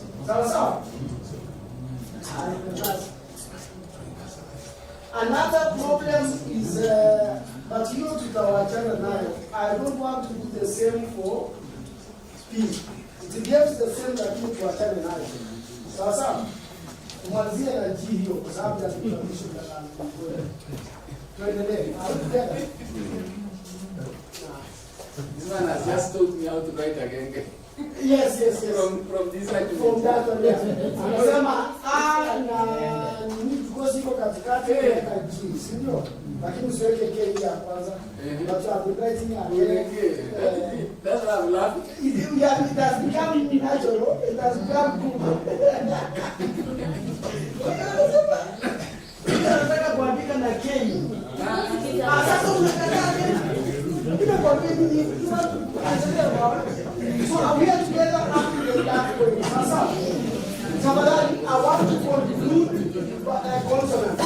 Sasa, nataka conclude consonants. Sasa, wewe, hebu nisikie. Kuna mtu kufikia sasa bila kuandika consonants that you have a confusion whether it is B, B, J, CH. So, is there a word you want to write that you cannot write based on what you have agreed? P and B. Yes. Hebu msikize Prof. Please, Prof is still having a problem with the P and G. We said P and D. Sometimes P is tending to B, and then maybe B is tending to E. So it is the letter beta. Yes. Beta. Yes. Isn't it? Yes. Now in suppose we have adopted B. But when we cross swamp, we decided on P. Yes. It's the same confusion and the same problem of K and T. And when you come here, hawa wanatumia P, lakini ukienda hawa huyu wanatumia B. So and that's why the Bibles in Nandi use both B and P. So where are we? Which rule are we putting surrounding that? What are we going to do? Are we going to have new Bibles? yeah, in fact, I don't want to say when the book is not here. And Bobby also. I'm going to undo his Bible from August. And that is one of the things. And that in discussion is good. We want to go and examine what he has been writing. The first one we shall change is one. Because he has been writing what? Sasa tunaenda kuandika nini?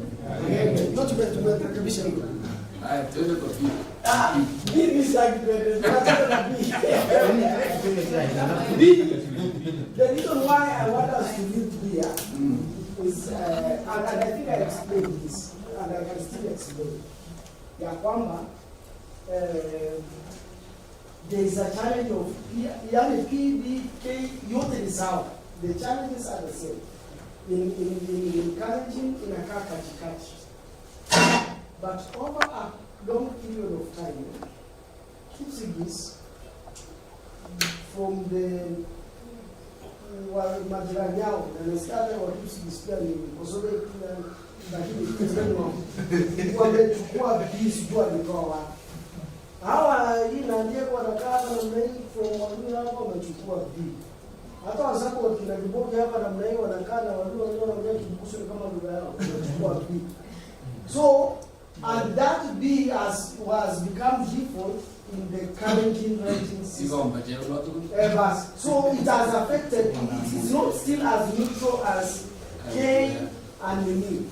Because of but that. For us, we can maintain, because for us it is still very intact. Will you allow us? To maintain in what now? P. P. Yes. Yes. The way we have put it. So that P becomes the default. Yes. And only comes after M.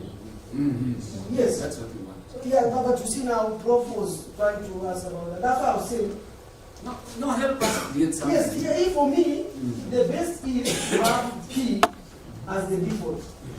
So that someone will say P. Not B. Like after M, after M becomes B. But kama mzee. Unless I'm not understanding default. Yes. It's not faulty. It's not faulty. Unless I'm not understanding what's default. I see. All those sounds, all consonants in Kalenjin are voiceless. So after he being tunasema the voice is because of some influence. Otherwise, the natural one for Kalenjin. And that's why we have maintained our 13. Yes. The P. The P. Yes. Yeah, do. Agreed. Yes. We could only bring the B at chini when. Sasa hiyo ndio inakuja by default. According to me. Oh no. The default is the one in the P. Alafu hiyo ndio inakuja after M. For example. Ndio hiyo. That's what I'm asking. So what is default? Default is. I don't know. Default as in its meaning.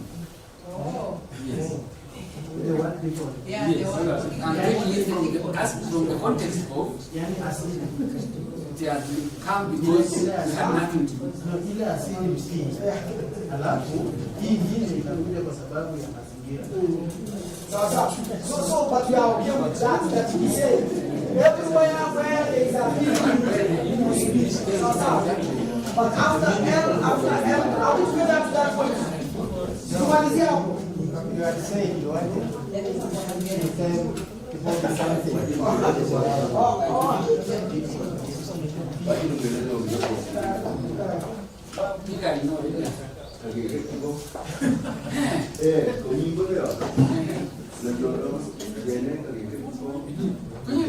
Default, brother, no. Default. That's why I say that. Maybe sijaelewa Kiingereza au Kiingereza. Lakini kwa nasema naturally we have voices P, T, that is the natural one. Tuchukue hiyo kwamba bila kuafektiwa na mazingira ni ile voices. When it is affected by mazingira na mazingira haya ina affect nasals na L. And for KG tumesema yaafektiwe na vowels, between vowels.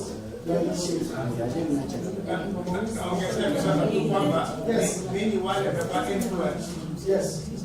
Na hiyo mpake hiyo. Lakini sisi wale tunaanza na tuja kwa influence. Mpake na hiyo P. Mpake na P yetu.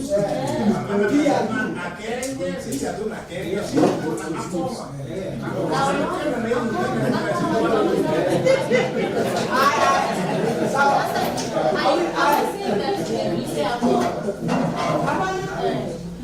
Now if you're going to do it,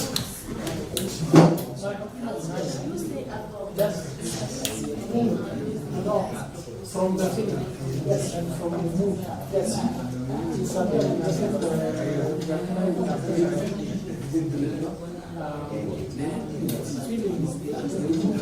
emotion that people feel like something's forced. You know? So my reaction was, why don't we take time? Unless you are saying, if we don't make this decision today, things will tomorrow. No, I've said that for intervocative. I've said if you're writing anything in Kalenjin, make sure it becomes your own, and then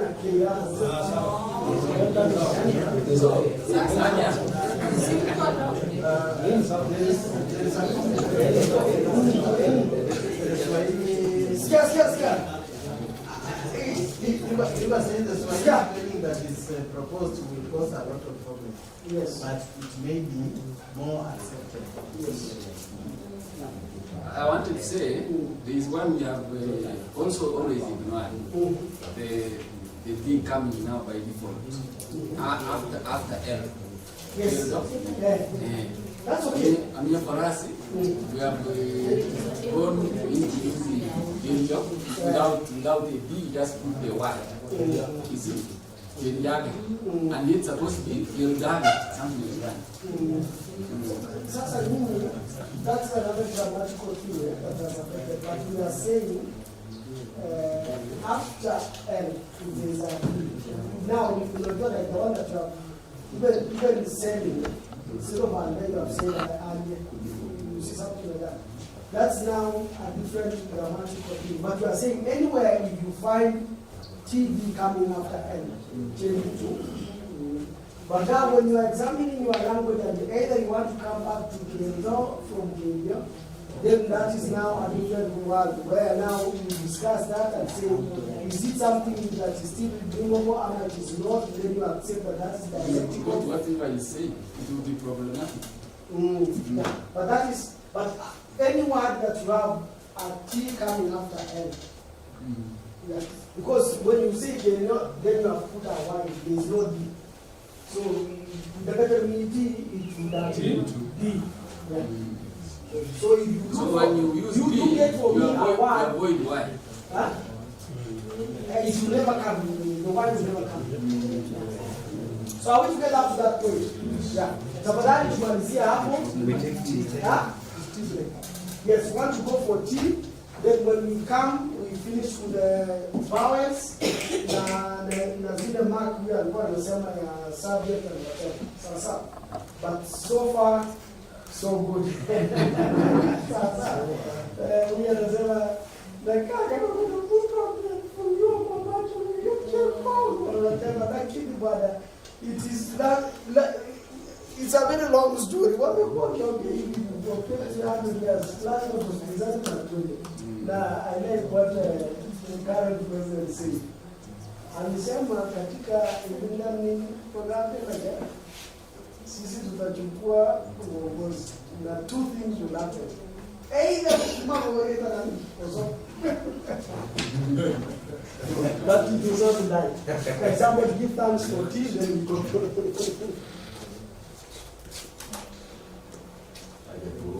Yes.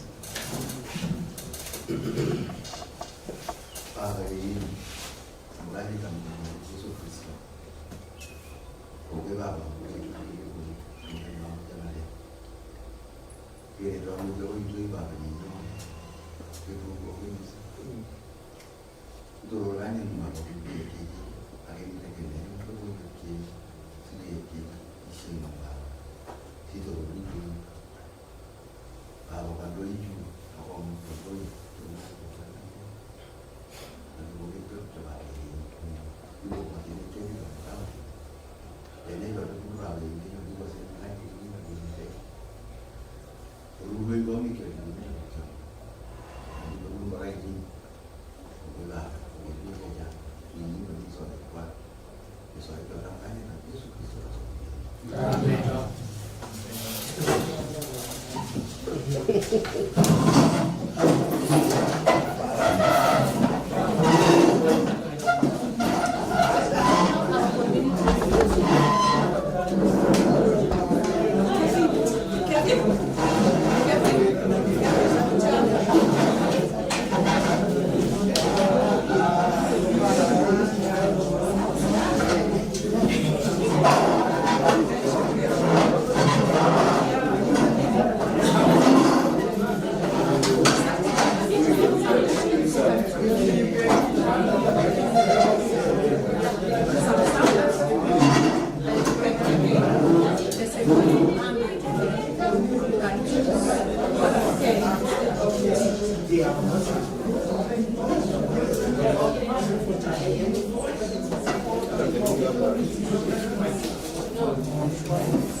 the benefits that that choice has, you lose them as you make this other choice. So you can't make this choice and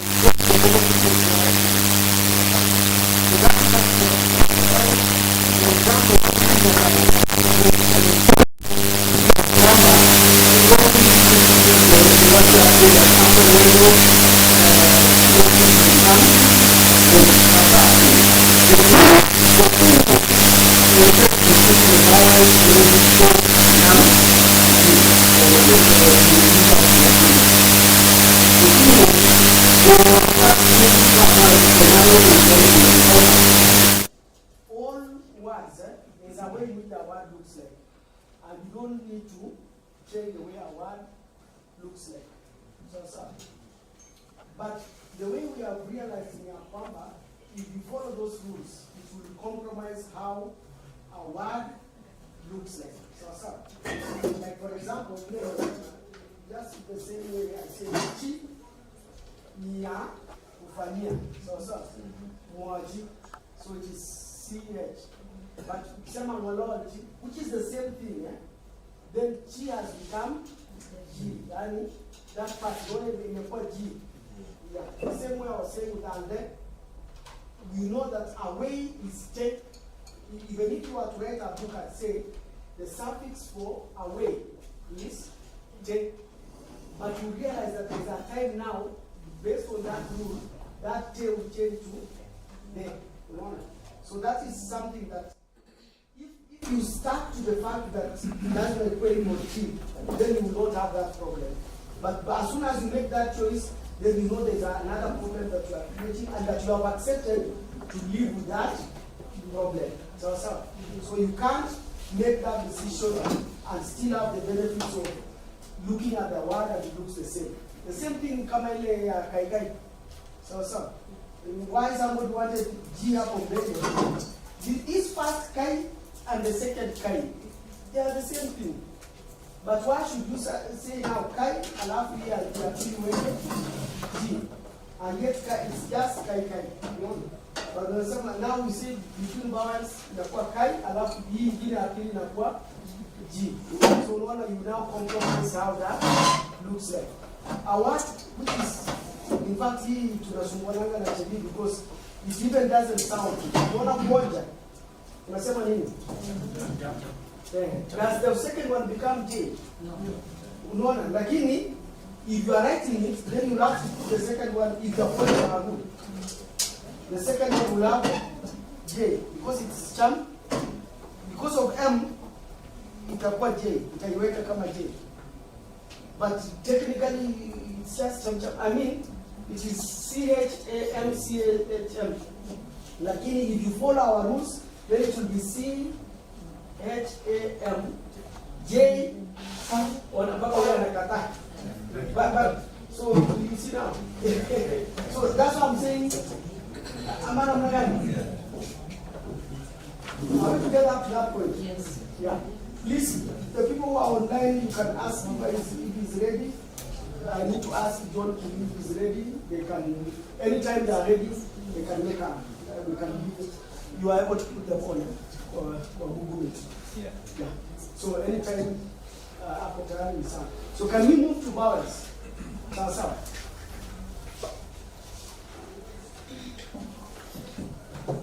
Now, there is no doubt, there is no problem about the first 5 vowels. Sawa. So we have 5 short vowels. No problem. Sawa. But now the second thing in our kwamba, we will mark length consistently. Sawa. Length will be marked consistently. That introduces another 10 vowels. Sawa. And underline consistently. I'm saying that because earlier decisions were that just mark it where it brings a problem, so that everything does not look double. So. But like I said, we now have to have the problem of looking at our writings very double. So. That is so you cannot. So that is the other problem that you have.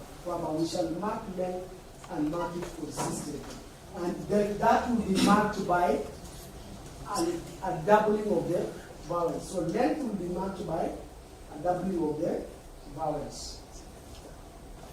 I think you have joined. Mm-hmm. Yeah. And yeah. Can you share his screen with me?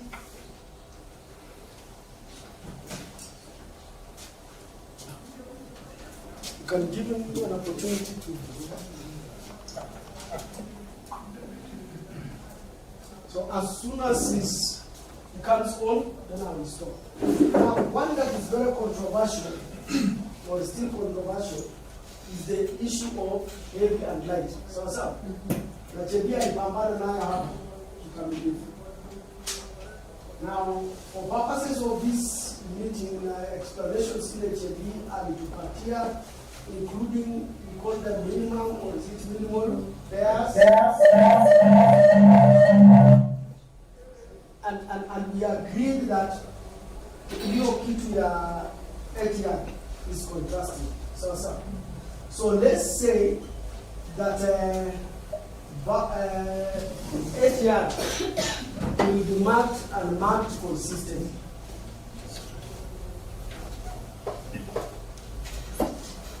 And it will be marked by a line over the vowels. And then the reasons that we are giving in the Kwamba, it is contrasting, and it brings change in meaning. That is one. 2, it is common. Heavy and light is so common. If it was only affecting a few words, that would be something that it would not. So it is quite prevalent in Kalenjin. The aspect of heavy and light. Take, care, and whatever. So it's highly contrasting. The light will not cover what the dialect itself, because we have several of them. What we call that hours. What we call that the line of itself, because we have several. So yeah, that's why I've just simply said a line over, without getting a bit technical. So not to come afraid would have been so I don't want to, but if you want to say line over, that should be enough. Now, something else, as soon as it's ready, you can alert me. Now, something else that we need to say, and that is, tunatenda alijaribu kusema ya kwamba we will not do that for E and O. So, and he gave reasons. One, in a kwamba it is less prevalent. The examples are not many. Two, it provides a challenge in the writing because an I already has a dot on top, and U, if you put a line over, it may change it even into an R, and therefore it can hamper us instead of promoting literacy. It can provide a challenge to literacy, either writing or reading it. Somebody may read an U as an R or something like that. That's another challenge for E and U. And another one ambaye ni yangu peke yangu. It is less contrasting. It's the weight, it's not as distinct as A and A. You need a very strong in your D and E. And even if you used any of them, it's not as contrastive as care and K. Yeah, it's something that, just by observation, the distinction between the heavy E and heavy U, and the heavy E and heavy, light E, and the heavy U and light U is not so strong, and it's something that that's one of the reasons. So that gives us an extra 3 or 6 vowels, because now length is also marked for them. Are we together? So that gives us a total of 16 vowels. That far, iko shida. You are not coming. And my dear friends, allow me to say this. When you are using the words, you want to come up with or whatever, it's very easy, and it looks very obvious. But sometimes a challenge comes when that quality is acquired based on maybe a suffix that has been added in a letter challenge. Like, for example, we know that to close or shut the door is what? Okay. And when I say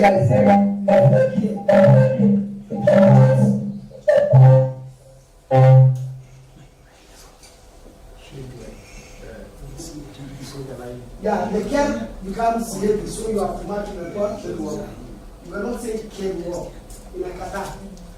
I'm a care. Unless you say care, if you put A in a funguka, in a back, that's what I'm saying. The suffix has a way of affecting. If you put O, it becomes and that kind of thing. So there's a way in which I'm going to a bit complicated to know, but like I said, with the practice, reading and writing, you should be able to. So up to that point, tuko sawa. Chebi, kuja peleka sisi through the grammatical markers, subject, you can identify them, so that you know why. And I think we looked at it yesterday. Let's give examples. So let's outline some grammatical marks that we have agreed that we shall have. One being subject, tunaanzia hapo na kupeleka sisi through the grammatical. Okay, thank you, Nania, for letting me come. I want to appreciate much of what you have talked. Let me just say something as I was stating here. Sometimes we meet with materials that are Kalenjin. We know all of us are Kalenjin by name, but there is no language called Kalenjin. You know that. But sometimes we find materials on our way as we work, because some of us have been known to be translators of materials Kalenjin. And we meet with those materials. And part of our work here is to also speak on that Kalenjin standard. That's why Nania is talking about how do we, when we get them, how do we, like sometimes somebody brings me a Kalenjin material and standard Kalenjin, and I need to have a standard thing of doing. So according to me, I think that the standardized system of Kalenjin is a 13 plus the other conventions. That's what I would say. But in the 13 consonants, we will take them back to, because that is what all of us have agreed on, the 13. And the other conventions, we will work on it as every language group in the Kalenjin. So I think that is agreed.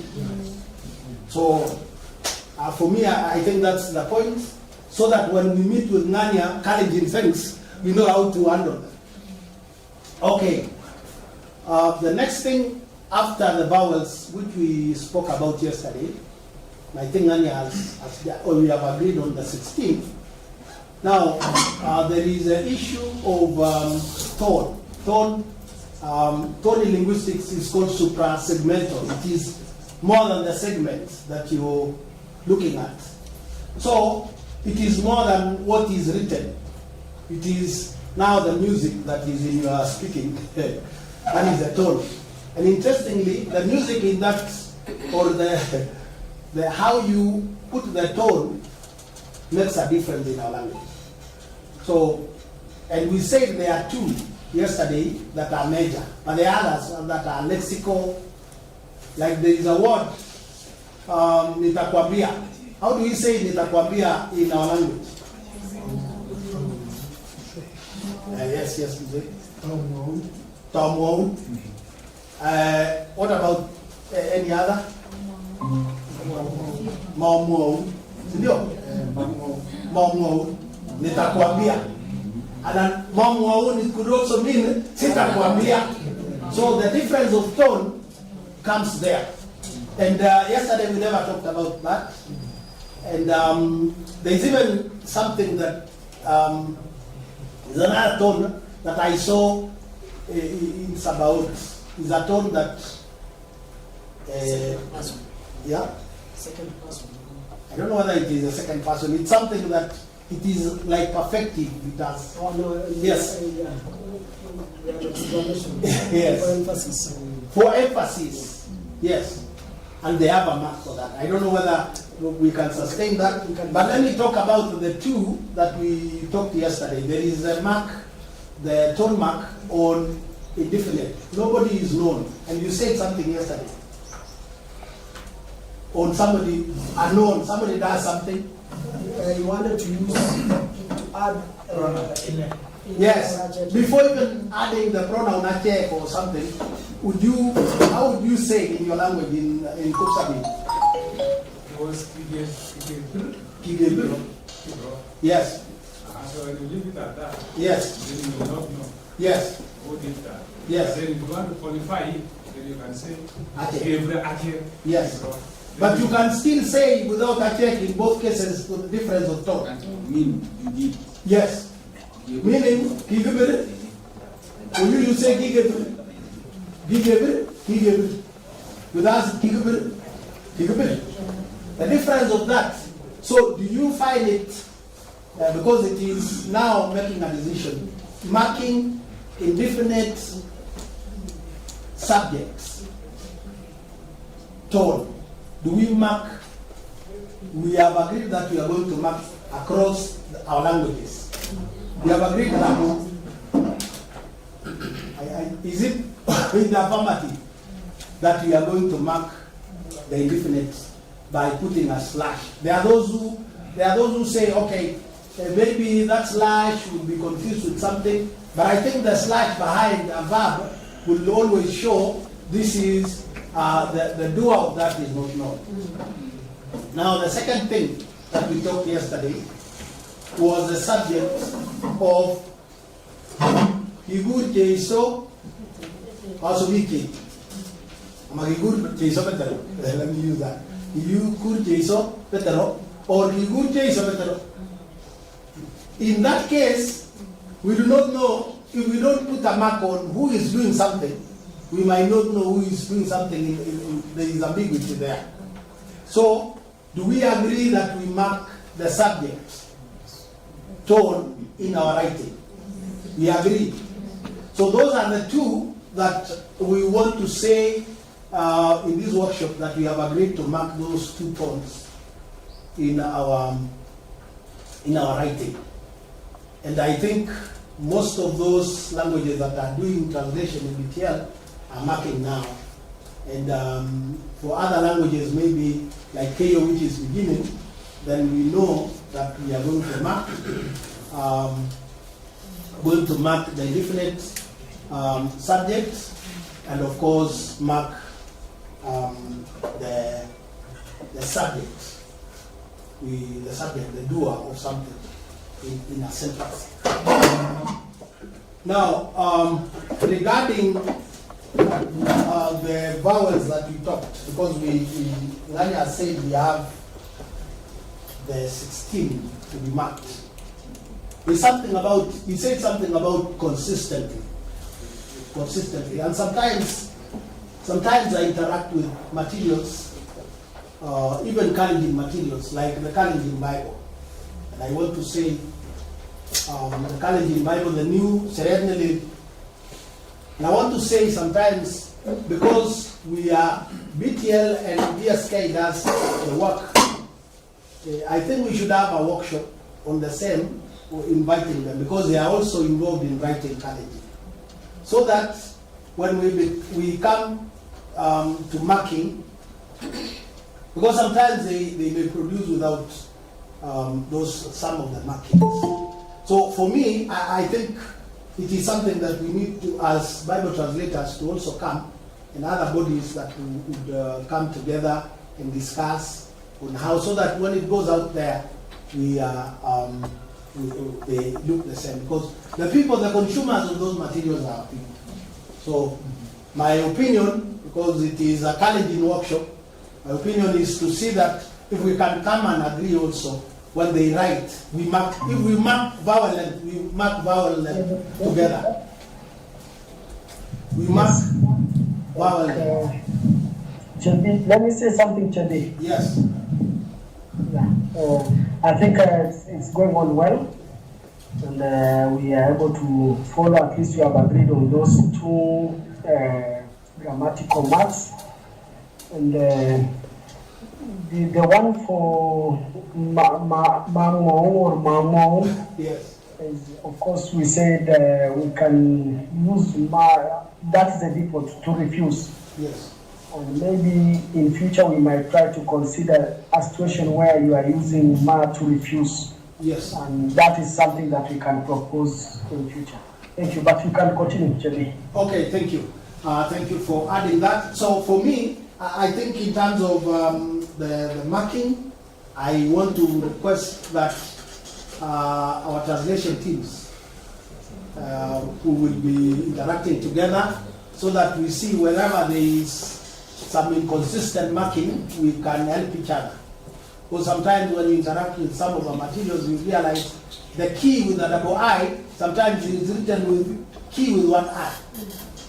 And as I said yesterday, there is something like kimi or kimi. There is a difference of meaning. And if translators are not keen, sometimes, of course, I know there is kinde, is it kinde or kinde?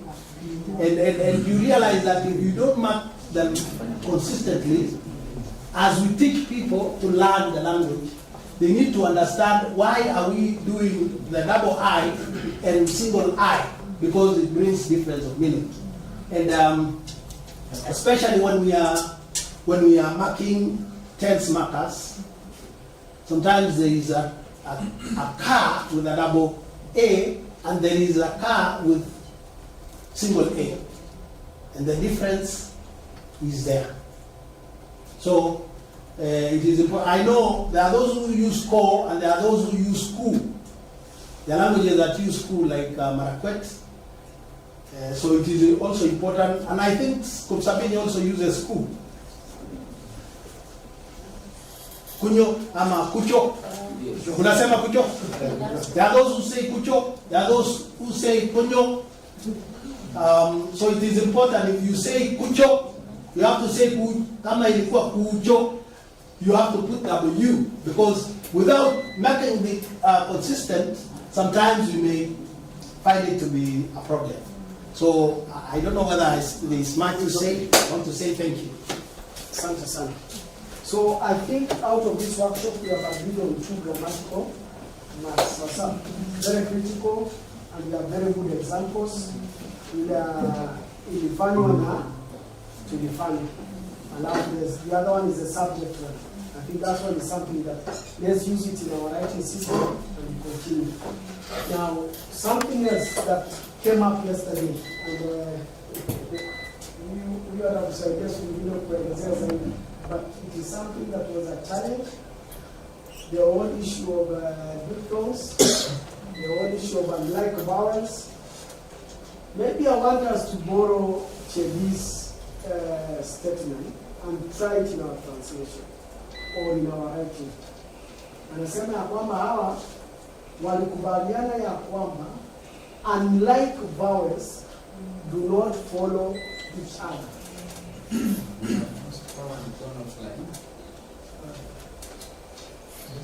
Yes. And in the situation where you feel tempted to have unlike vowels following each other, kindly insert or find a way of putting a semi-vowel or a hyphen. Are you together?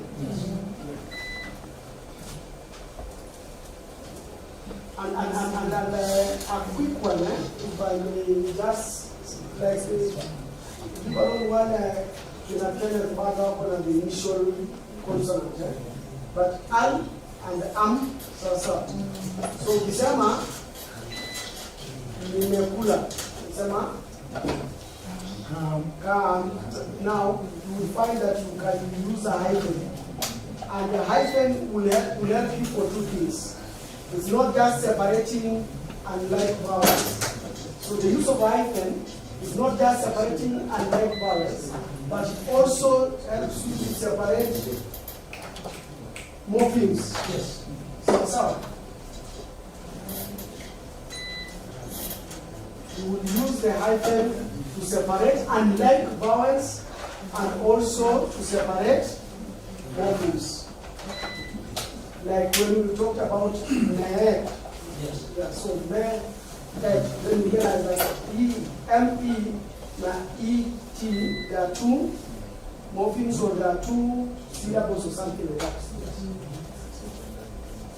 Now, with that kind of an agreement, if people were to write self, how would you write it? I want a volunteer. With the kind of discussion we have had, unajua jana tuliandika, can we try, anybody akuja hapa na andike sasa. No, please repeat what you said about morpheme and what you said on syllable. Yes. I didn't get it. Nimesema ya kwamba unlike vowels don't follow each other. And a situation where you may want to have unlike vowels following each other, then you will be forced to use either a hyphen or a semi-vowel. Yes. Now, the use of a hyphen is not just when unlike vowels are following each other. That is one instance. But the second instance is where you want to break morphemes or syllables. Because they could be the same, but one stands for a different thing. It's not like length. Are we together? Last time, the Victor that he used the syllable to break. And he used what? The hyphen to break the syllable.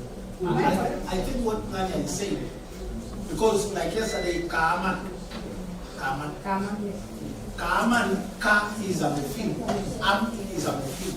And of course, he's talking about that it's still a syllable, but it's more, it's also a morpheme to show this is, and you want to break that so that when you say Ka, Aman, it brings the difference between Kaaman, which is also a verb, but it has been inflected from the prefix and then the root, and then the suffix.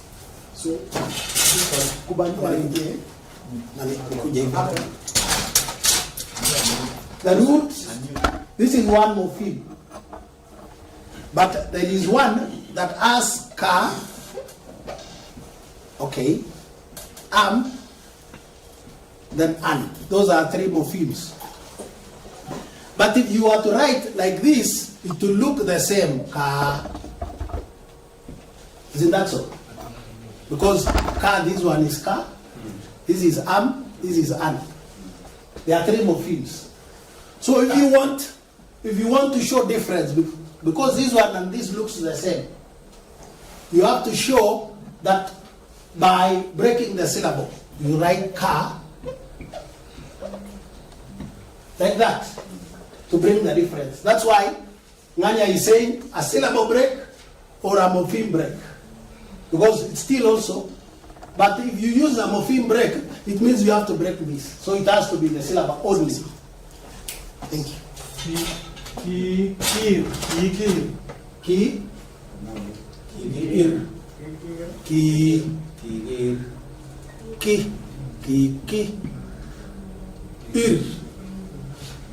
Otherwise it will be kigir. Kigir kwetu namaanisha if you go to the market and you want to negotiate and bargain. So if for his language, if he just writes like this, he has to write ki, ir to give difference, so that the issue of bargain and doing, which is doing in his language, will there must be a difference, because there will be a break between ki and ir. And you see now, that's why the hyphen is there. Yes. And it is separating. That's why I said there's verbs that also begin with a vowel normally. Like al, il, yeah. So, this is.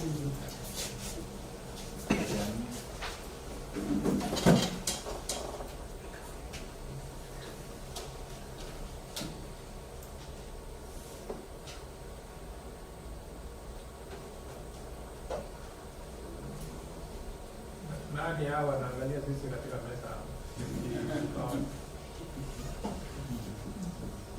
Wako na sisi? Wamekuwa wakifuatilia.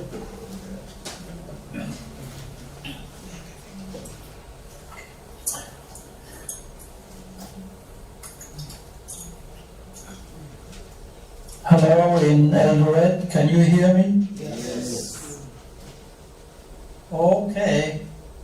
We're trying some new technology that I'm not very familiar with. But it is nice to be together with you and see what you are discussing. And it looks very interesting. And I've noticed that you seem all to have accepted the long vowels and the ATR vowel distinction, which I think is important. Now, just a little comment on the consonants. You have said that there are 13 consonants, and of course that is linguistically correct. That is the 13 phonemes, and every linguist who has ever studied Kalenjin would agree that there are 13 consonants. That doesn't apply to Pokot. They have some more consonants, but the others. But you also have the challenge of Swahili. And that's why there's a strong pressure to use a Swahili system, which would mean you add 4 more consonants. I think some of you are translators, and you are familiar with the criteria for a good translation. It needs to be accurate, clear, and natural, but also acceptable. So I would say the 13 consonants alone is the most accurate because it represents the actual phonemic system of the Kalenjin languages. So if you add letters, you are no longer accurate, but there might be another reason to do that. For clarity, there's no problem with the 13 consonants because there's no difference in meaning, whether you write a K or G or whatever. It's the same word. So again, 13 consonants would be clear. Now, is it natural to have 13 or 19? Well, it depends where you're coming from. If you come from Swahili, it would seem natural to have the Swahili consonants, which means you add 4 more. If you were a child who had not been influenced by Swahili, the natural would be just the 13 consonants, because a Kalenjin person in his own language doesn't really make a distinction between a P and a B. For them, it's the same sound. And very often, when they speak English, they would be confused whether is this a P or is it a B. Okay? Especially in the beginning of a word. Are you talking about a pit or are you talking about a bit? And I've experienced that myself, and I'm sure you have. So it's actually from an indigenous Kalenjin viewpoint, it is natural to just have the 13. However, we also have the acceptability. And sometimes acceptability is more important than accuracy and clarity and naturalness. And acceptability, again, if you're talking about people who are educated in Swahili, it's more acceptable to them to have those Swahili consonants that you are proposing.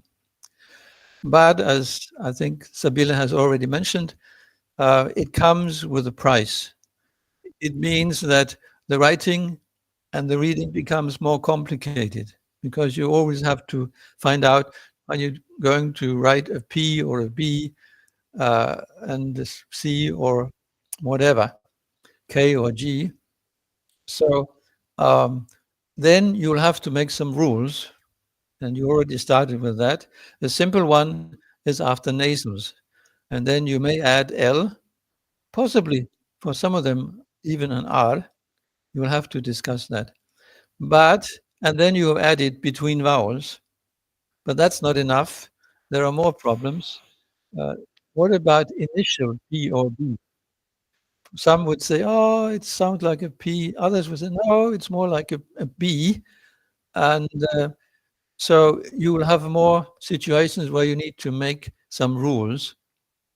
So as long as you're aware of that, maybe it's better to have a more acceptable system, acceptable to Swahili speakers. And of course, that's also why your names are written in Swahili, not in the local language. I just checked that in paratext, Sengwer are already using 17 vowels. Okay? So you shouldn't really talk about you having 13 vowels. No, you have 17 vowels. Okay? That's what you're using, and that's what paratext is checking. Okay? Now, paratext cannot check the rules very well. So there are many things that it will not be able to check properly. I noticed in Sengwer, they claim that they're using the Marakwet language, but in fact they are not. They are having 25 consonants. And some of these, I think, came about from the idea that Kalenjin has prenasalized consonants or labialized consonants or palatalized consonants. Now that is in Bantu. That doesn't apply to Kalenjin languages.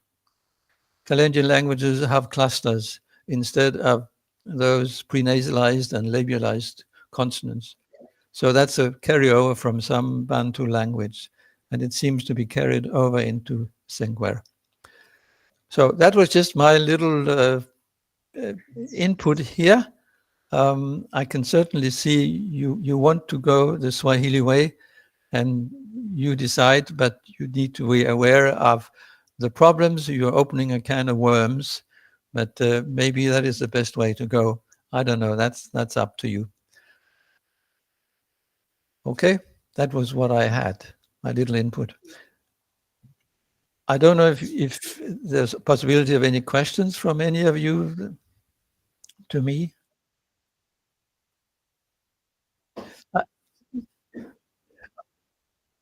Yes?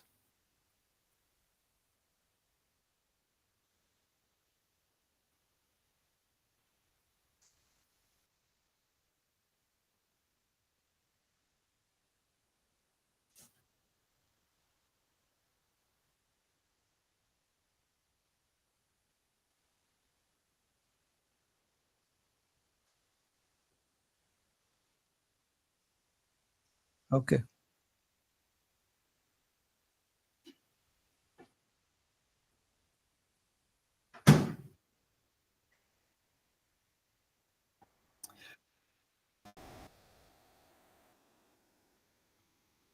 And hyphenation. Okay. Yes, I can say a little bit. Again, we have the question, are people coming from a Swahili background and studying the vowels from a Swahili background? Because if they do, they will complain about double letters. And some will even complain about the semivowel, like they would write an I instead of a Y. That's obviously because of Swahili, because Swahili has what we call open syllables. They will not end a syllable or a word with a consonant. It's always a vowel. So that's why we have our former President Moi written M-O-I, because that is Swahili writing, that's okay. But if you talk about a calf in Kalenjin, it's Moi, M-O-O-Y. Okay? And if you say Moi, then it becomes this calf.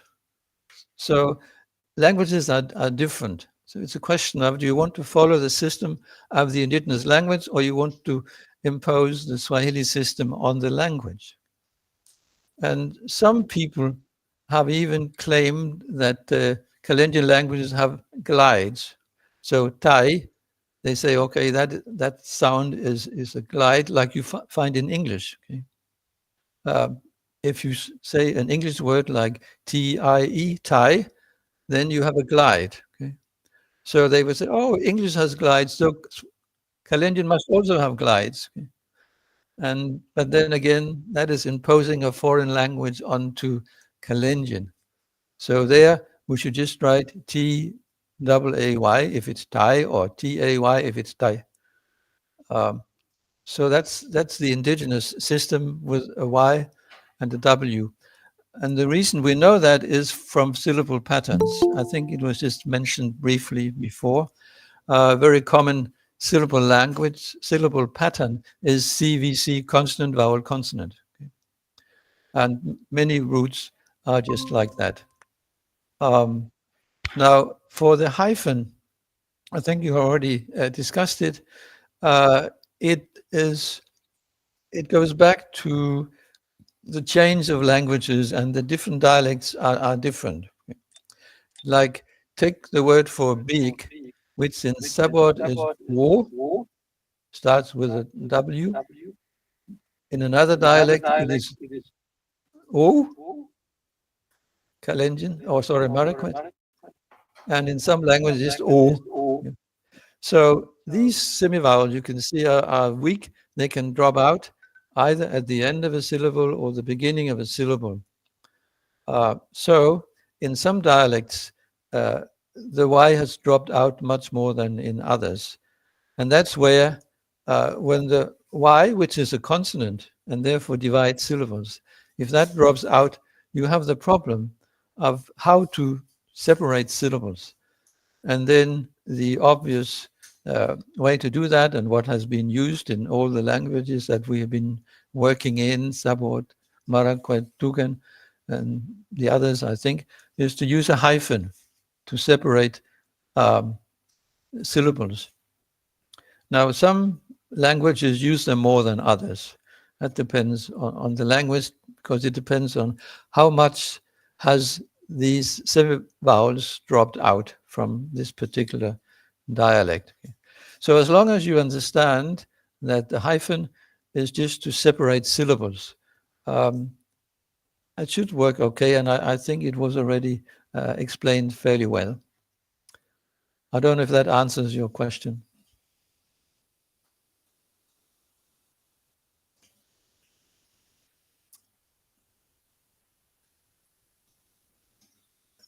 Are we still together, or did we lose BTL?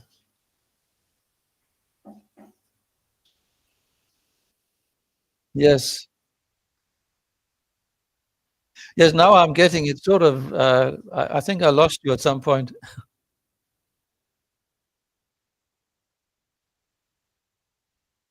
Okay. Yes. Mm-hmm. Yes.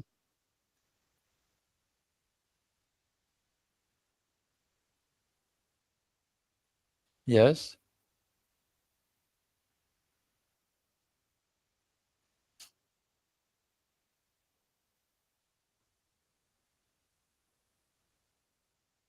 Mm-hmm.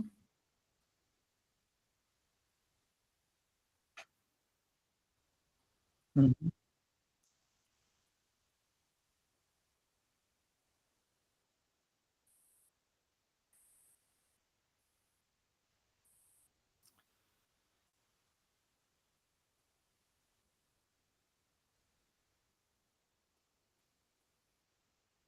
Yes. Yes.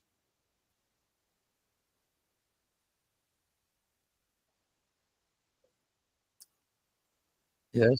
Mm-hmm. Mm-hmm.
A lot of noise that somehow we need to have a writing system that does not have a lot of cumbersomeness and a lot of difficulty in reading.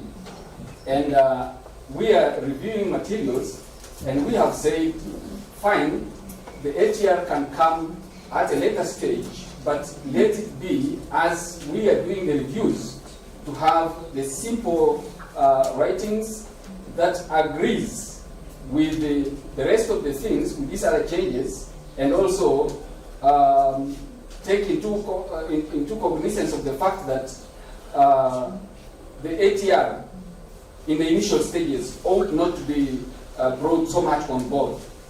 That's why we are here, to see that we come together to understand, if we went that direction, how faulty or how faulty would we be, or how would we probably have challenges over time.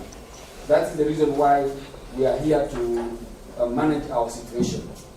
I don't know what you comment, but the other thing is, we also appreciate one thing here, that the Bible translation moved concurrently with the development of the circular line of the primary development, the curriculum development in the language development, which is not the case on the other side.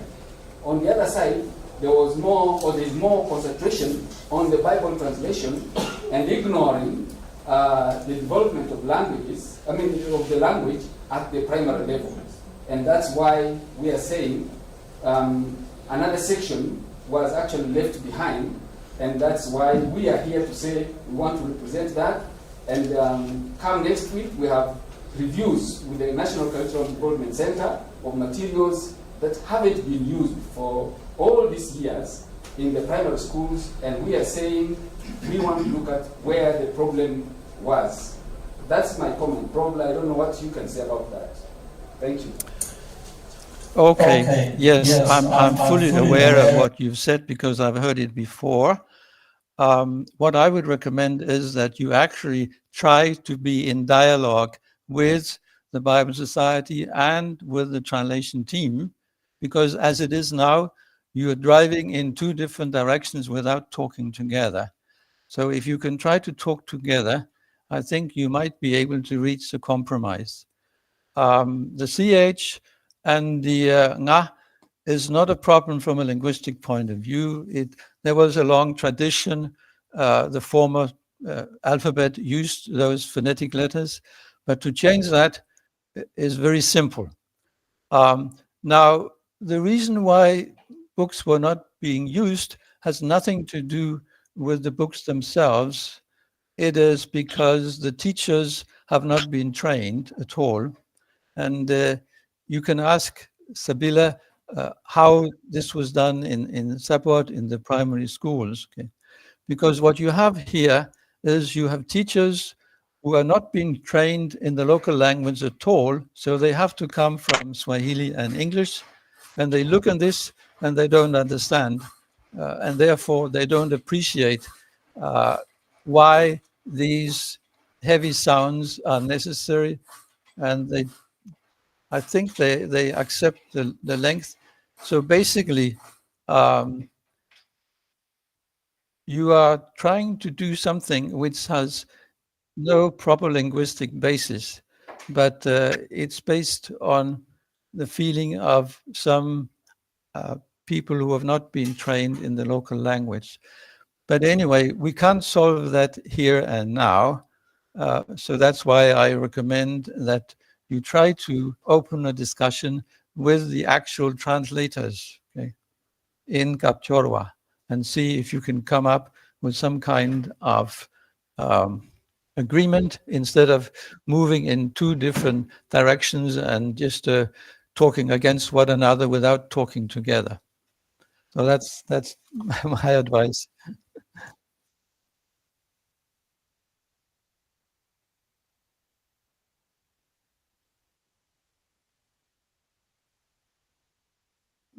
Okay. You're welcome. Good, you're welcome. So I'll leave it here and follow the other proceedings. Thank you so much for the contribution. Okay, thank you. Thank you for being here. Maybe just to give that a slight confusion. We have had several meetings, Yes. quite a number of them. Yes. And we have tried to involve the team that has been doing the translation for quite a good number of years, to tell them that there is a problem. And actually, to me, the problem was created by them. I think I would have been together with lesson to understand that after Luboa, where we had a proper development of the orthography, we agreed that we were going to the community, okay, we were going into the translation. We were going to have those who would be directly translating the Bible, and the team was created. And then we say we also needed those who would now take the other circular route to have the development of materials, storytelling, proverbs, and so on.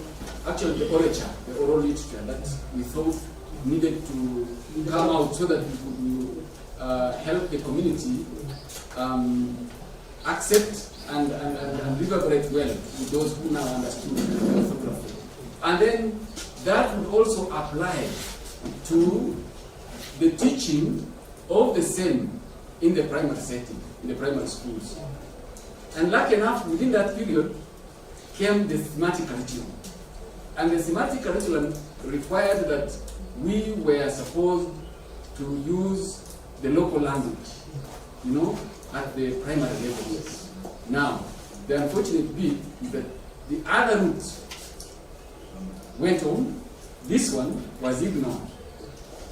And the people were called to come and translate materials from the Bible translation onto the local materials, on the materials to be used in the primary schools. The other thing that also became unfortunate was that where we thought we would now have the teachers be trained in the primary teachers' colleges, there came a policy where those were phased out. And now you didn't have any primary teachers' college to have the teachers be trained. Then those who were already in the system, who should have been brought on board to be trained so that they can now go and manage, nothing took place. You see? So there was a parallel, I don't know whether to call it a parallel move, but there was a deliberate move to have the other one of the translation go ahead, but this one became stagnant. And all the materials, unfortunately, which were translated, could not be used in schools. And they are all under, untouched. Dust has covered them. Those which you find alive in those areas have been kept very well. Jesus and the story of the talents, where you kept you and then you were very serious. Now I brought back that is what it is. Yes. Like I wanted to say, honestly speaking, we have different challenges. The way I say, reasons as to why materials may not be used can be varied. One, of course, is that maybe the writing could be difficult, or there is not training or something like that. Other one, like I said, could also be just natural reading culture and that kind of thing. That also is there. Yeah. But like I said, honestly speaking, you can see the amount of work we have done from yesterday. And any other person out there requires that kind of training and exposure. And even as before we do any material development, we have to start with that. And you can see the way we started with these ones for the pole, then it came to ours and we explained. Even by the time we say there are 13 consonants, you agree with us that there are 13 consonants because we have come from. But it would be difficult if I start. If you are right there now, I say, in Kalenjin we have 13 consonants. In Kalenjin we mark 8 here. Without the demonstration that he did, without the examples that we generated into the process. And you see, that's why I gave a challenge yesterday. I say, there is nothing wrong with thinking there could be a better way of writing. Go ahead and write. Then read. Then teach people. Then somehow you will now be able to appreciate the challenges that are there and how to. And that's why we go as far as the key and you have to do that for somebody to understand why you are putting a dash. Otherwise, key and key, it will still be the same. And then, but when somebody has understood syllables, has understood that key, kaman and ka, yeah. So that is what. Why I said I needed really Eva to probably I wish I had, but I think he is following me. He's following? Yes. He has followed. That's why you see the comments he's giving. You see, he has been like I said, for the many meetings, yes, we have invited the team from the Bible Society to come and we join together on how we can go ahead to solve the problem we have. Yes, the unfortunate bit is that where there were disagreements, basically, was when we say, if it means handling the local language, the writing at the lower level without diacritics, then be it. Because we want the people to appreciate. We want the people not to be confused with them more. And if there were these other new changes, those to us were minor. Okay? But this other one seemed to be major. And then we say, we can go ahead and do the reviews of materials. And the good thing is that the organ that handles. Yes, KICD. For us, there it is the National Curriculum Development. I say, fine, come and we engage, come and we talk, come and we review. Yes. And the good thing, I now have a team that does the reviews. Those years I was almost alone, but now they must know. So Yes. we will move forward, we will do the reviews, we will go to the schools, we will go to the educationists, we will tell them this is what we want you to do, and we move forward. But you don't know that's about to That's why Eva must tell the other guys, can you move with this? No, Eva they keep on insisting that Eva will not allow this and we cannot move on with this. So it's not cast on stone. And that's what we are saying. That is your problem and those people. And I can imagine there are staff as you are. So you can imagine another one like this one there. Another hill, another video.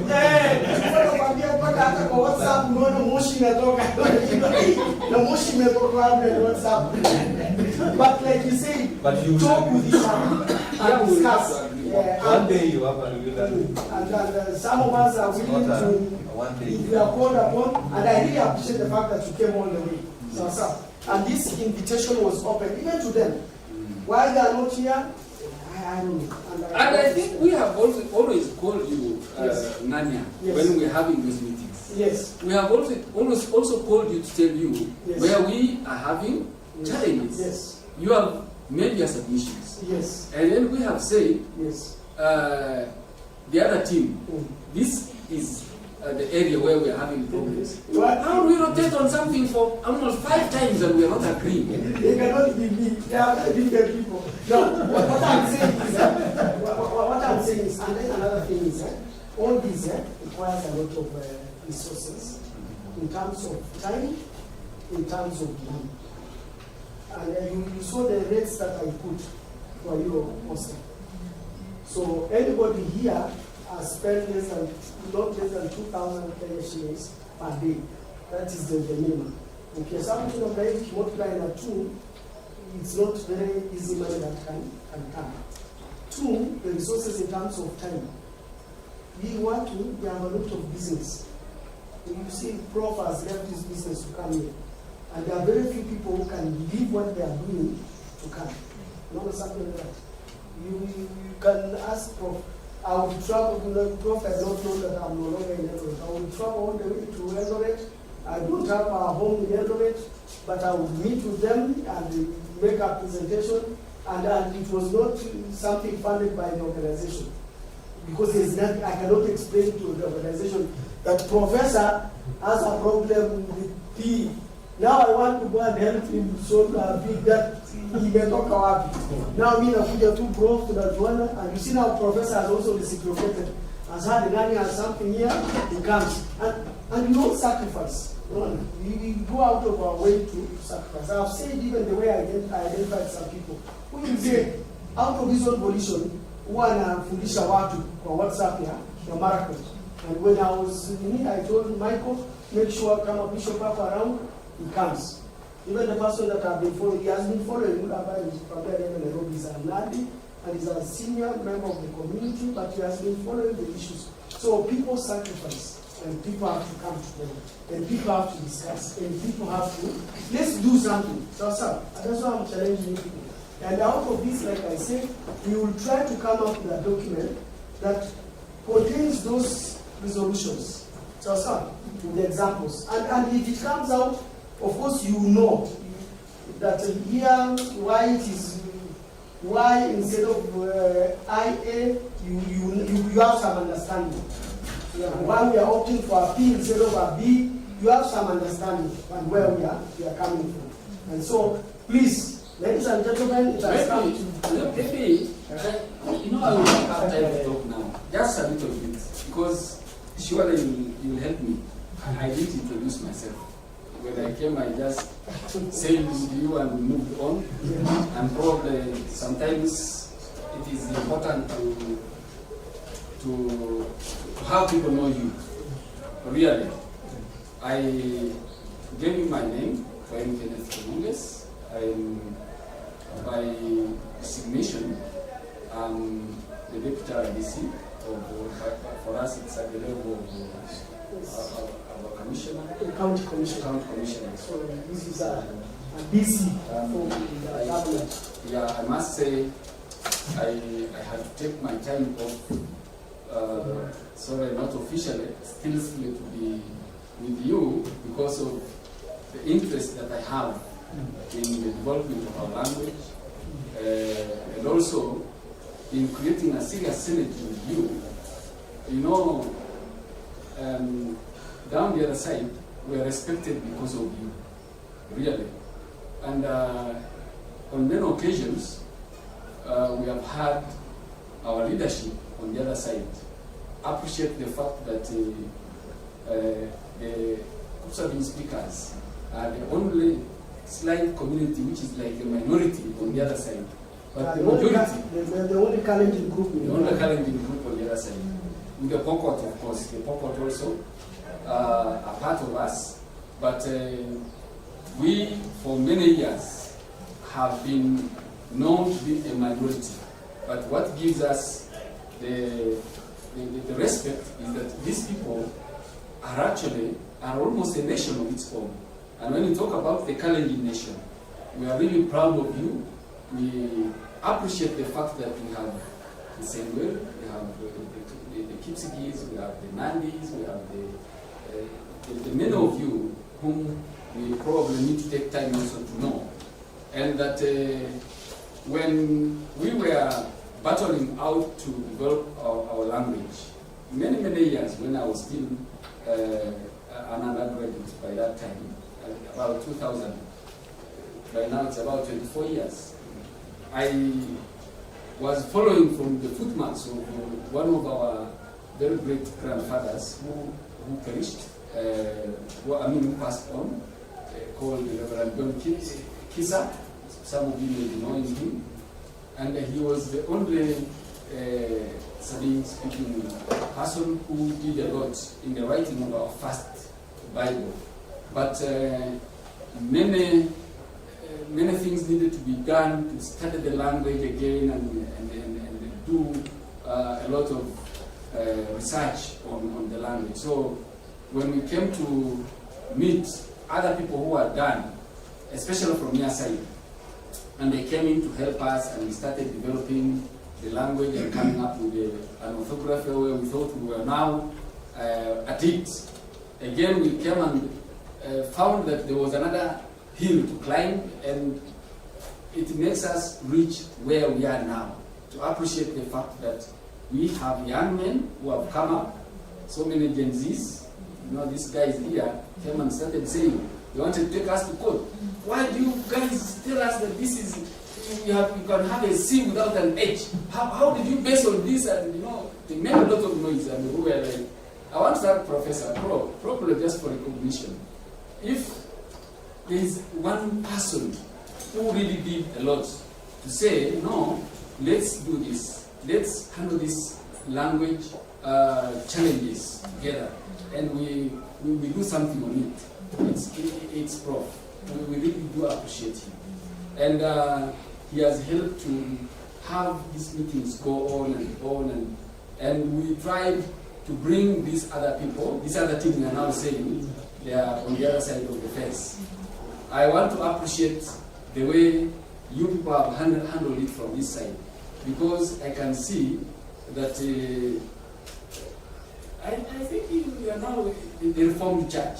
Really, is it Reformed or Redeemed? What do you call it here? Where we are. This is Reformed. I think we need some reformation also on the other side, where you don't need to stick so much onto things that you just have to do things the Bible way and everything done must be biblical. No. I mean, probably let's not assume we are already in heaven and we forget that we are still on earth. We have to help our people know how to live, to learn, also as humans who are still alive, so that we can be able to move together and not only have things be cast on church and church and church. No.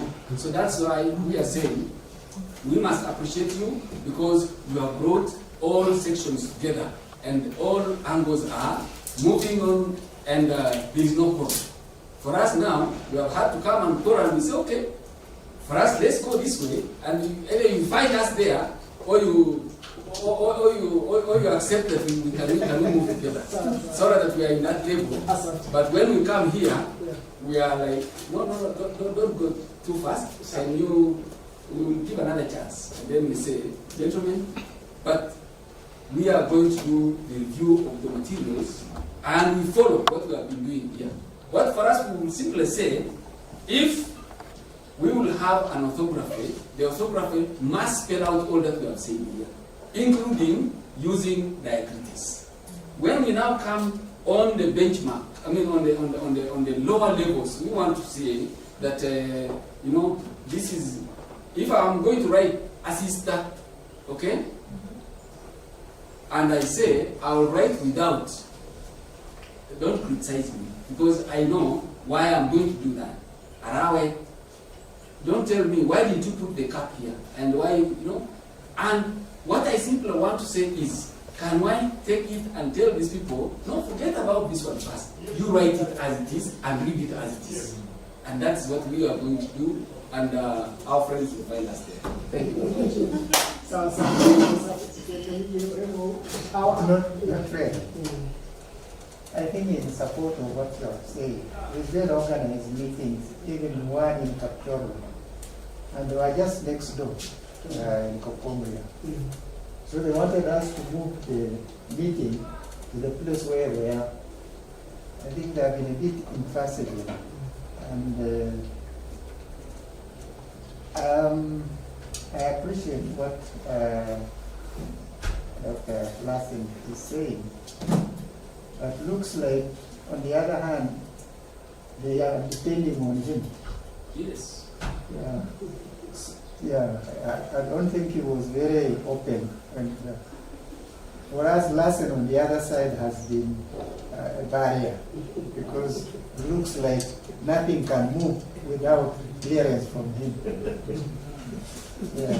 But we will still try and approach them so that we actually combine and move together.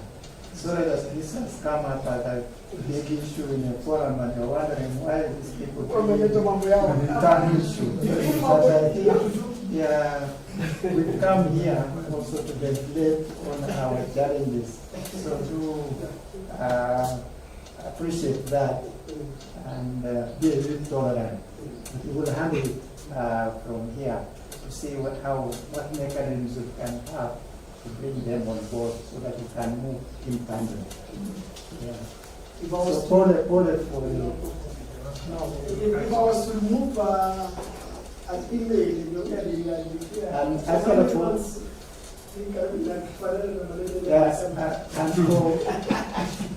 and we've also thought that you are part of them.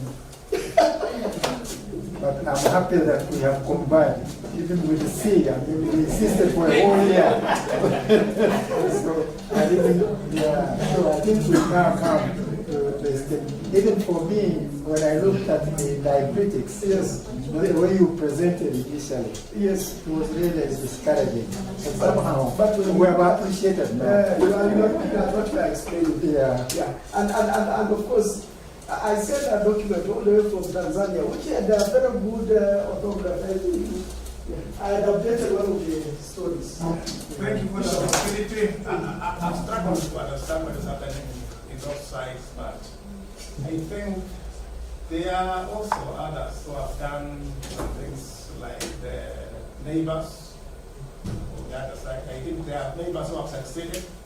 And I don't know whether there are books in those schools apart from the survey.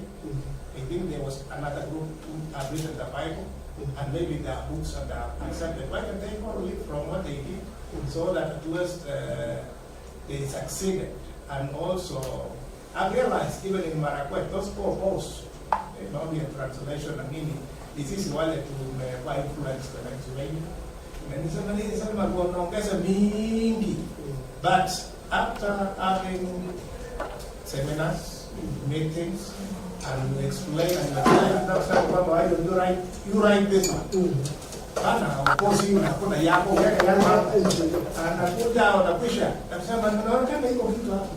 So I think you can also focus on training the teachers. Yes. You yourself. Don't depend on Ghana because ile mnapigana pamoja. Why don't you target the people that you are focusing on? The teachers. Invite them to meetings, teach them how, train them how to, read, write, and form something. And then agree on, and then you move on.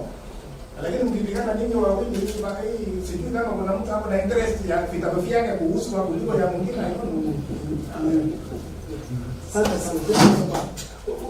and that is actually the fact. The thing is, let's talk and inform and educate each other. And the challenge is, let's put into practice what we believe by writing or doing something. Then that way, inaweza kutuleta pamoja.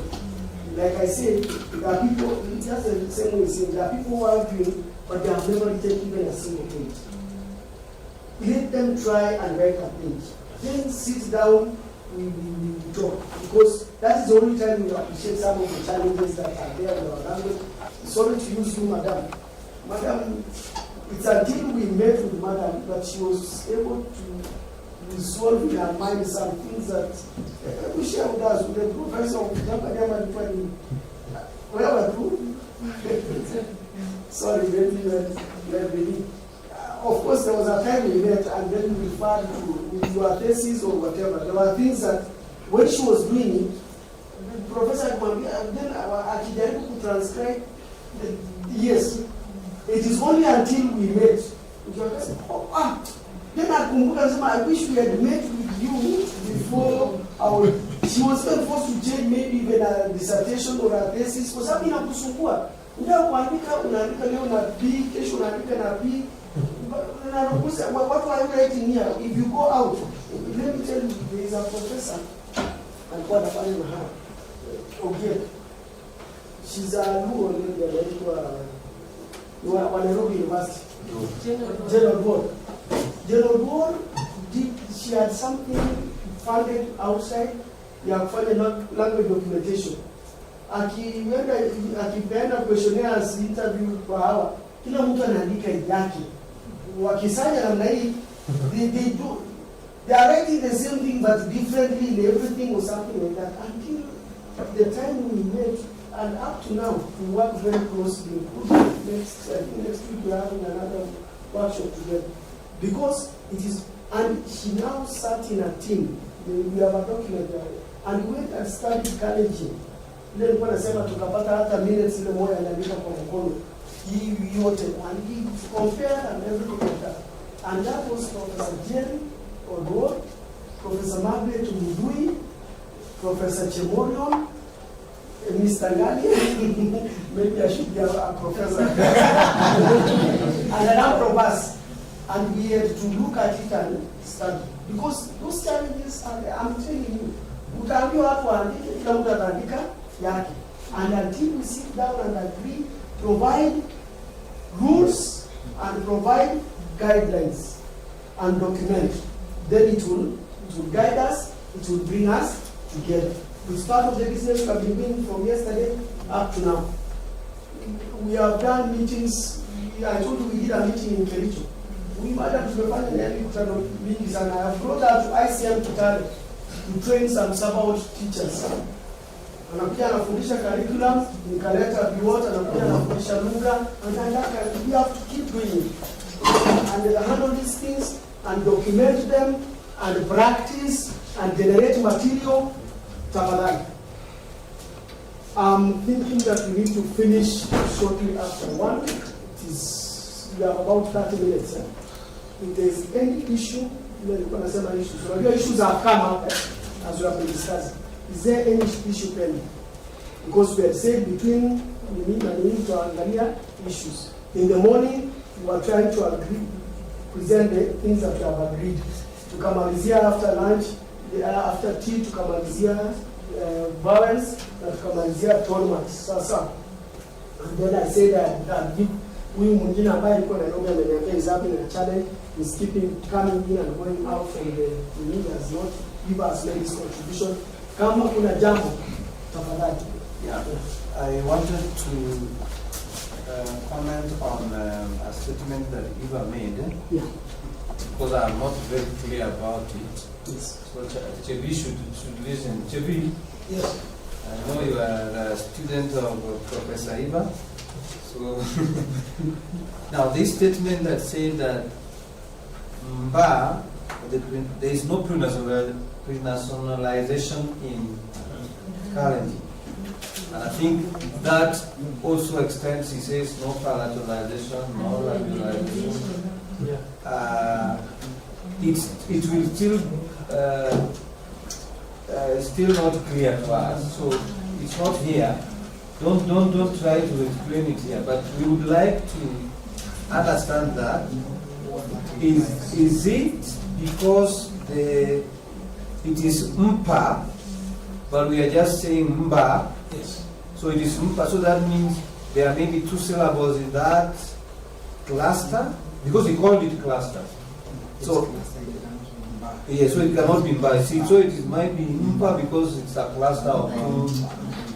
So if that is the case, then we may need you to help us. We already have a word. You can, if he explains to us what it really means, then we may ask ourselves now and then think of the Bantu and tell us, is the Bantu also a cluster, or now differentiate for us what is a cluster, and a real phoneme. Because that is where I'm stuck, but I appreciate a lot. Let's not answer. Let's not answer. Let's not respond to it today. I just want to say, okay, my understanding of phonetic labialized consonant is a lot of contrast. Because if you were to say kuamba in Kiswahili or kwamba, is it contrasting? Could you write as kuamba or kwamba? Kuwa and kuwa.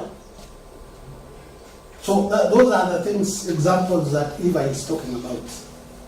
So there is an aspect of contrast when we talk about labialization in or palatalization in Bantu as opposed to Kalenjin. That's what he's saying, basically. Because if you say kuwa, to grow, and kuwa. Explain. Okay. You go and Why there is Okay, you say, I was just giving that example so that we will still look at that. And on a layman's perspective, kuwa and kuwa only makes difference in Bantu but does not make difference in Kalenjin. That's another thing. So it's not contrasting. So nitakwambia ukiandika KUA na uandike KUWA is the same. Unaona? So yeah. And but if you do that in meaning, it will have a difference in meaning. Okay. I think that's a like now, very dhabiti na dhabiti ninyi mna tofauti ya TH na DH. Na sisi dhabiti na dhabiti kwanza ni sabiti. Wacha hata yeah. So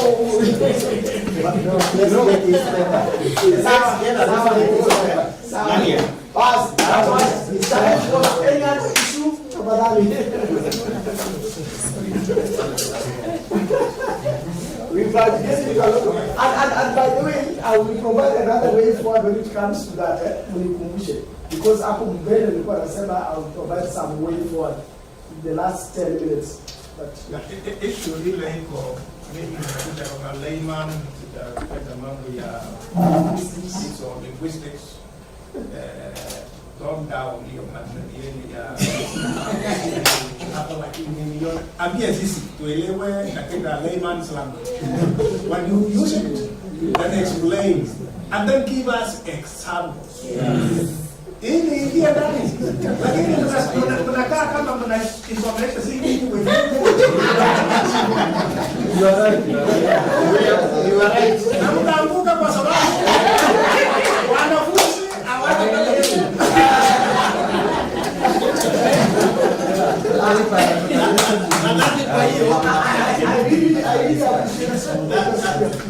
Ngani anataka niseme pole. Sababu ni kama nilijibu mwalimu badala ya kujibu kila mwalimu.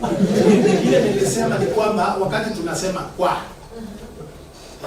naikebwa akabwa, hata ukisema kwa hiyo hakuna mahali tunaweza kuwa na kwa ingine yenye tukisema pua, si kuna pwa na pua. So kwa Kiswahili kama tungekuwa na neno ina pua, P-U-A, na meaning ya pwa na pua ni inaleta maana tofauti. Then we will go to what we call as labialization. Well, I beg we don't watch out because more data will prove whether it's there or not. Yes. No, that's why I quickly get into the idea meaning. But it is something that needs to be discussed further. Sawa kwa pamoja. Nani hapo na issue pending? Tunataka kufunga hii maneno. Yes. But not palatalization.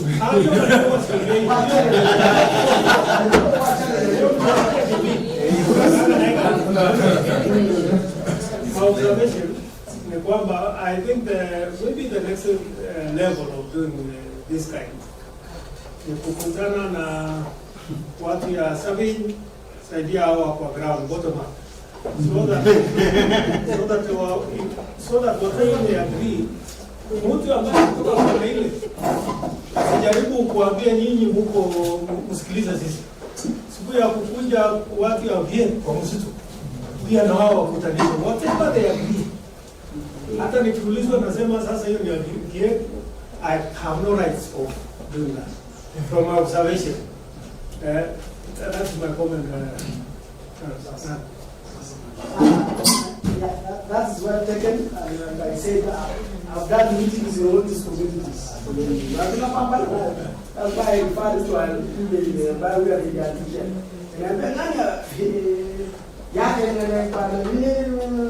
teacher. But of course, that's okay. And please, they have a right. Don't have common people. They are the users. They are our clients. Whatever you are generating, eventually it has to find meaning within the community. So involve them. You have a participatory approach and have some. I don't know. Just going back to what you were saying. That is speaking separately. Sit down, put the things on the table. You are done to some ourselves. You window. Sasa tafadhali tumalizia hapo, so that I provide some few way forwards. Sasa some future plans. I mean, tumemaliza na tumeenda na kila mtu ameenda kwake na tumeenda kukaa pamoja sasa. We have to find a way of looking at this. Sasa, in terms of, and of course, because of also the responsibility I have to come to you understand. These are things that are ongoing. One thing that I want to say, and this one, I will challenge especially my team. Wale translators ambao muko hapa, pamoja na this technical team, let us give ourselves 3 months, provide a book that we can publish that captures these things with the examples that we have given, with the illustrations that we have given, so that if we don't do anything else, we can even meet here 5 months to launch that book. Because whatever we have argued or said here, equal kwa vichwa yetu. And the unfortunate thing is, we want to take that thing to the community without a reference point. Baka, you see, like Prof would say, when I talk, I'm talking these things, but utaongea mpaka watasema ni maneno ya Chelimo. Because Chelimo tu anasema ya hapana kufuatana na la. Iko wapi? So unless we have something objective, something that stands out there, where you also can refer to. Otherwise, you organize, I mean, challenge. You organize a meeting, it would be very good if you had a book that you can be referring to, you can give people, they can read, something like that. So that is one thing that I want to challenge my team, that let's ban the midnight oil, but make sure that this comes out. And I can say without fear of contradiction that whatever will come out of this is not out there. Because all those other documents, zimefuata ingine, imewacha ingine. Ya Sabaoth haina G, haina B. It's a fact. Ya Nandi imekuwa na unlike vowels zinafuatana. So there is nothing out there. And Chebit, we have done a lot of work within Kalenjin. So for you to need, let's come up with that document. That is one that I want to do. Two, and I think we are beginning with okay, come and work. You take this down. By now, your give team calling 15 or 16 people from the community. Then you call the team to come down. If I have time, I can come. If I don't have time, if it is okay, kama umeelewa vizuri na kuchukua na Chebi, unaenda kujaribu bring it down. And that way, we shall be expanding it to a bigger group. Kama nani hapo na shida na watugen anaita a bigger orthography meeting, 2 days, weka cabinet, then we ask ourselves, can huyu na huyu waenda facilitate that kind of a workshop? So that sio mambo yako ni we help one another to build each other. So I want to challenge the teams, whichever community, organize those meetings, workshops, even simple ones. Mzee Kibogi atakwambia nimekutana na Wasabaoth Huruma Hall. Wale wako Nairobi na waita tu namna hii na tunaimba na tuna nini na tunaangalia. I display materials and it will produce. I've done it at ACK, St. Matthew's Upper. So you can even have a meeting ya popularize. Let people encounter these things. Let people criticize, let people be involved. Wakiuliza maswali, respond to those issues and those questions. The other thing that I've challenged my team members and which so far has not yet been done, and it's a very unfortunate thing. Hii akili mingi tuko nayo na vocabulary ya huyo na wengine. Publish, write, hata kama ni booklet ya kusema palatalization in Kalenjin. And you can argue a thing and help you. You can go into a conference, do a paper. I'm publishing for Nairobi University. Yes. They have a workshop or something like that. Either publish in a revised journal or write a booklet. But this is in Kongia too.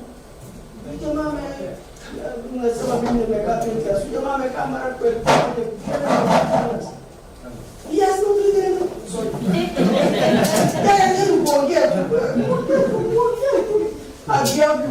You can't get anything there written never skin to or whatever. I come at Jot. All about it. So you eat with a chin to angalia. So I want to challenge my team members and any other person. And finally, this is what I want to say. And this one now is my commitment. If you have done that thing, for the next 1 year, we can help you for free. Kufuata hii sheria. Whatever editing and proofreading, we can do that for you. Sema tu kuna kitu hapa nimeandika, ngania tafutia mimi watu wawili waangalie kama inafuata ile maneno tulisema. Editing and proofreading of the material, we can look at it and then say, now you can publish. So that I don't want to cheat you. You take to something else out there. You don't know all these things. Hata hiyo unajua kabisa hii ni correct. Ataweka G na akatae kwamba hii ni G. Wewe umeandika K. Utafanya namna gani? It will be a problem. So we will have a commitment that kwamba with my team, we can, if you have a material that has been done in Kalenjin, we can help you in terms of polishing, in terms of editing. At least for the first 1 year. After that, people will have developed themselves. You can even come up as an editor and proofreader of some Kalenjin materials. Once you have gained experience, it must not be. But so far at the moment, if you do a Kalenjin, Sabbath, group sabbing, whatever material, hakuna mahali utapeleka. Sisi tulitafutwa na huyu kutengeneza feeling, because a team had a feeling that they wanted a script tengenezwa. Walitembea vitu kama hivi. Ile tafuta nani au kweli. And we have to do a lot of things here for hotel kutengeneza hiyo kitu. Nobody wants to touch. Or you have a situation where, for the sake of money, and you must have seen that people, mtu anatoa kitu ukiangalia ati poster ya HIV, kitu ile imeandikwa sema nao. But you see, there are people who, because of money, hawezi sema ni tulikuwa naona uliona kwa WhatsApp ati mahali ambapo tunasambaza vitu na mahali ambapo unaangalia mtu alichukua hiyo kazi just because of the money aspect. But honestly speaking, let's come out, let's try these things, let's do these things.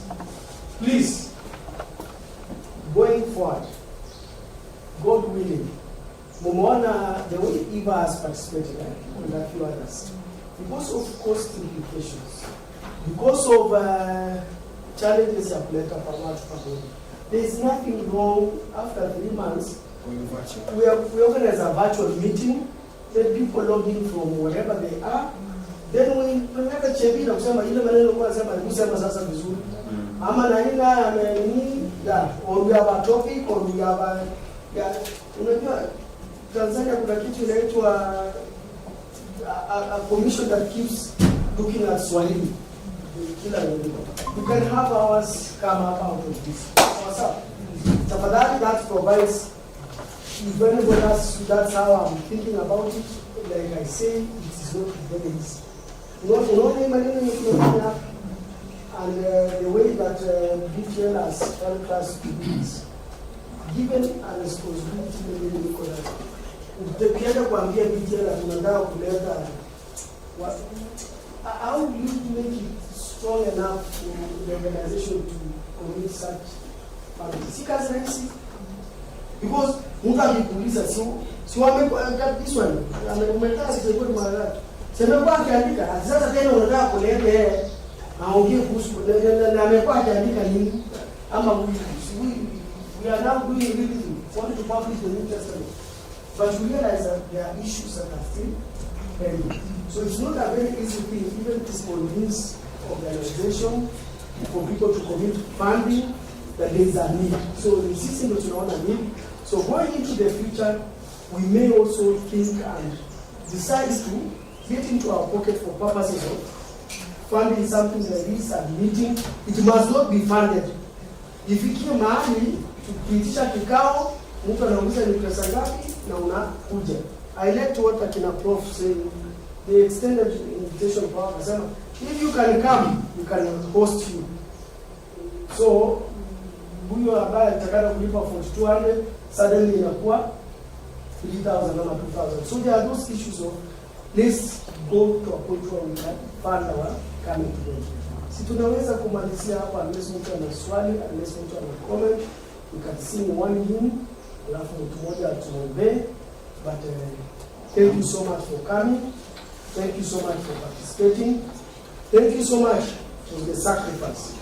Kibogi nilimpata within a short notice na wambia mpwade, to delayed a bit because we had to consult with somebody and I thought Spanish was to come and I wanted to consult at our kuja na Kibogi. I thought amemwambia kumbe amemwambia na Spanish alikuwa na makanga leo mwenyewe atakuja.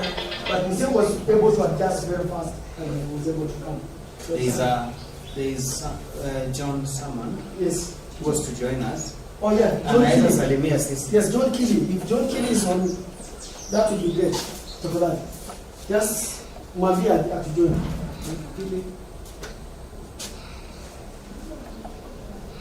Hello?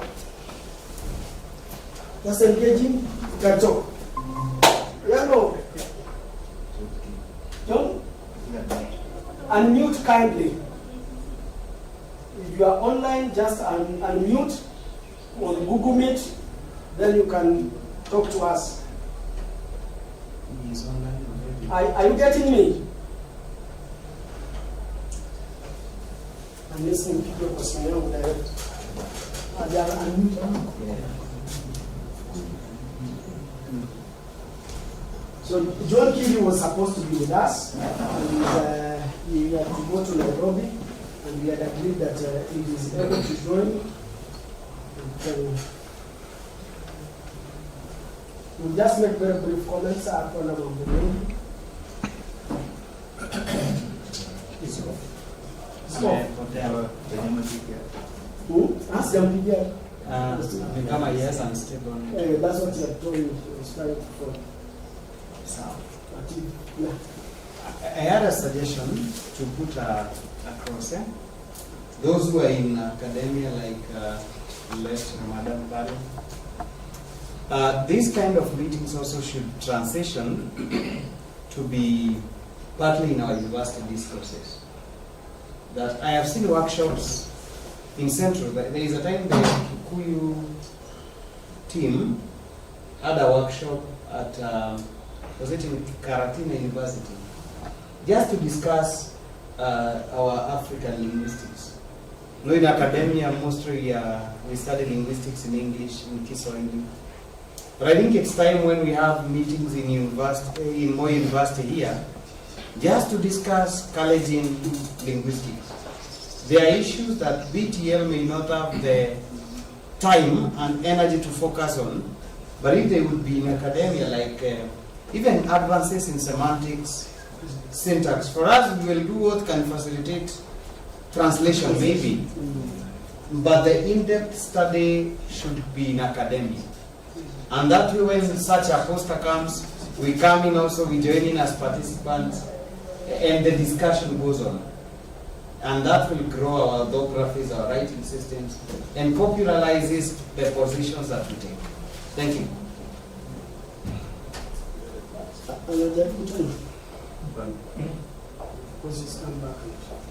Any other issue? So we can close at 1. We have 12 minutes. Just to appreciate the suggestion here, some suggestion, and maybe there could be challenges in the financial, but there's a group that is coming up. Some graduates, I don't know if you're part of it. Maybe we can challenge their see. They are meeting in Eldoret very soon, but on other issues. But such an idea can be brought up. Maybe we can request that Lania will be in the group, and we can bring it up. It's a good thing because now in academia everyone is doing their own thing. And if we can meet as a group, we can give us a group. And secondly is to appreciate Lania and your team for the good work you're doing. Actually, in terms of Kalenjin, as Lania is saying, it has been a challenge. Talking is easy, but putting it in writing has been a very tough work to do. And as Lania said, there's a time I didn't know what to do. You write, your supervisor is asking you, what is this? Yesterday you were writing this. You go and think tomorrow you are writing something else. And I just want to really appreciate Lania and your team. Lania is so open-hearted. When you know something, he will share. When he has something like this, he has invited us from nowhere. And I really want to say thank you so much and your team. And now you have the challenge. Please publish for us. We need that book as soon as you can get it. Yeah, as soon as yesterday. So thank you so much for the good work you're doing. And may God be bless you.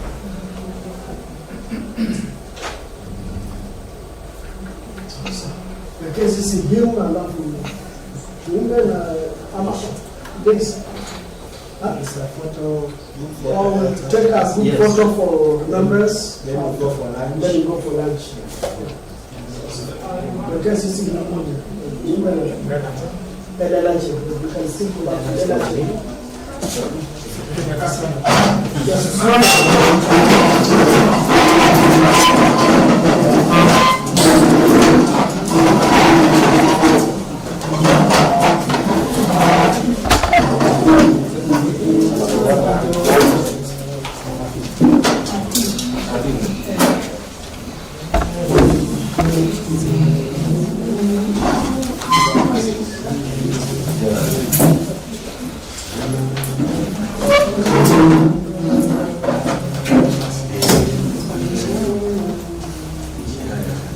Haya.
Let's pray. Heavenly Father, we want to thank you for the time we've had together to learn our language. Though we have clusters and dialects, we are praying that one day you have a standardized orthography that we can be able to write and recognize and accept and use it so that your word can be communicated clearly to our people, to their hearts and not to their heads only. Help this team, the technical team, the translators, and all of us that we will be able to move together and achieve something at the end of the day, that our people can call it theirs, even if it's in a small groups, that they can hold it, accept it, and use it to communicate. We pray that Lord, those who are still struggling, like those in Sabine, that you will give them a way forward, that they can come together and start somewhere, even as they look to bring all the groups together. Our brother Nani and the rest of us, those who are in leadership of this group, that you give them the vision and the energy and even the finances required, so that this work can be done before the end of this segment. We pray this, that you take care of us, and then we'll meet again in Jesus' name. Amen.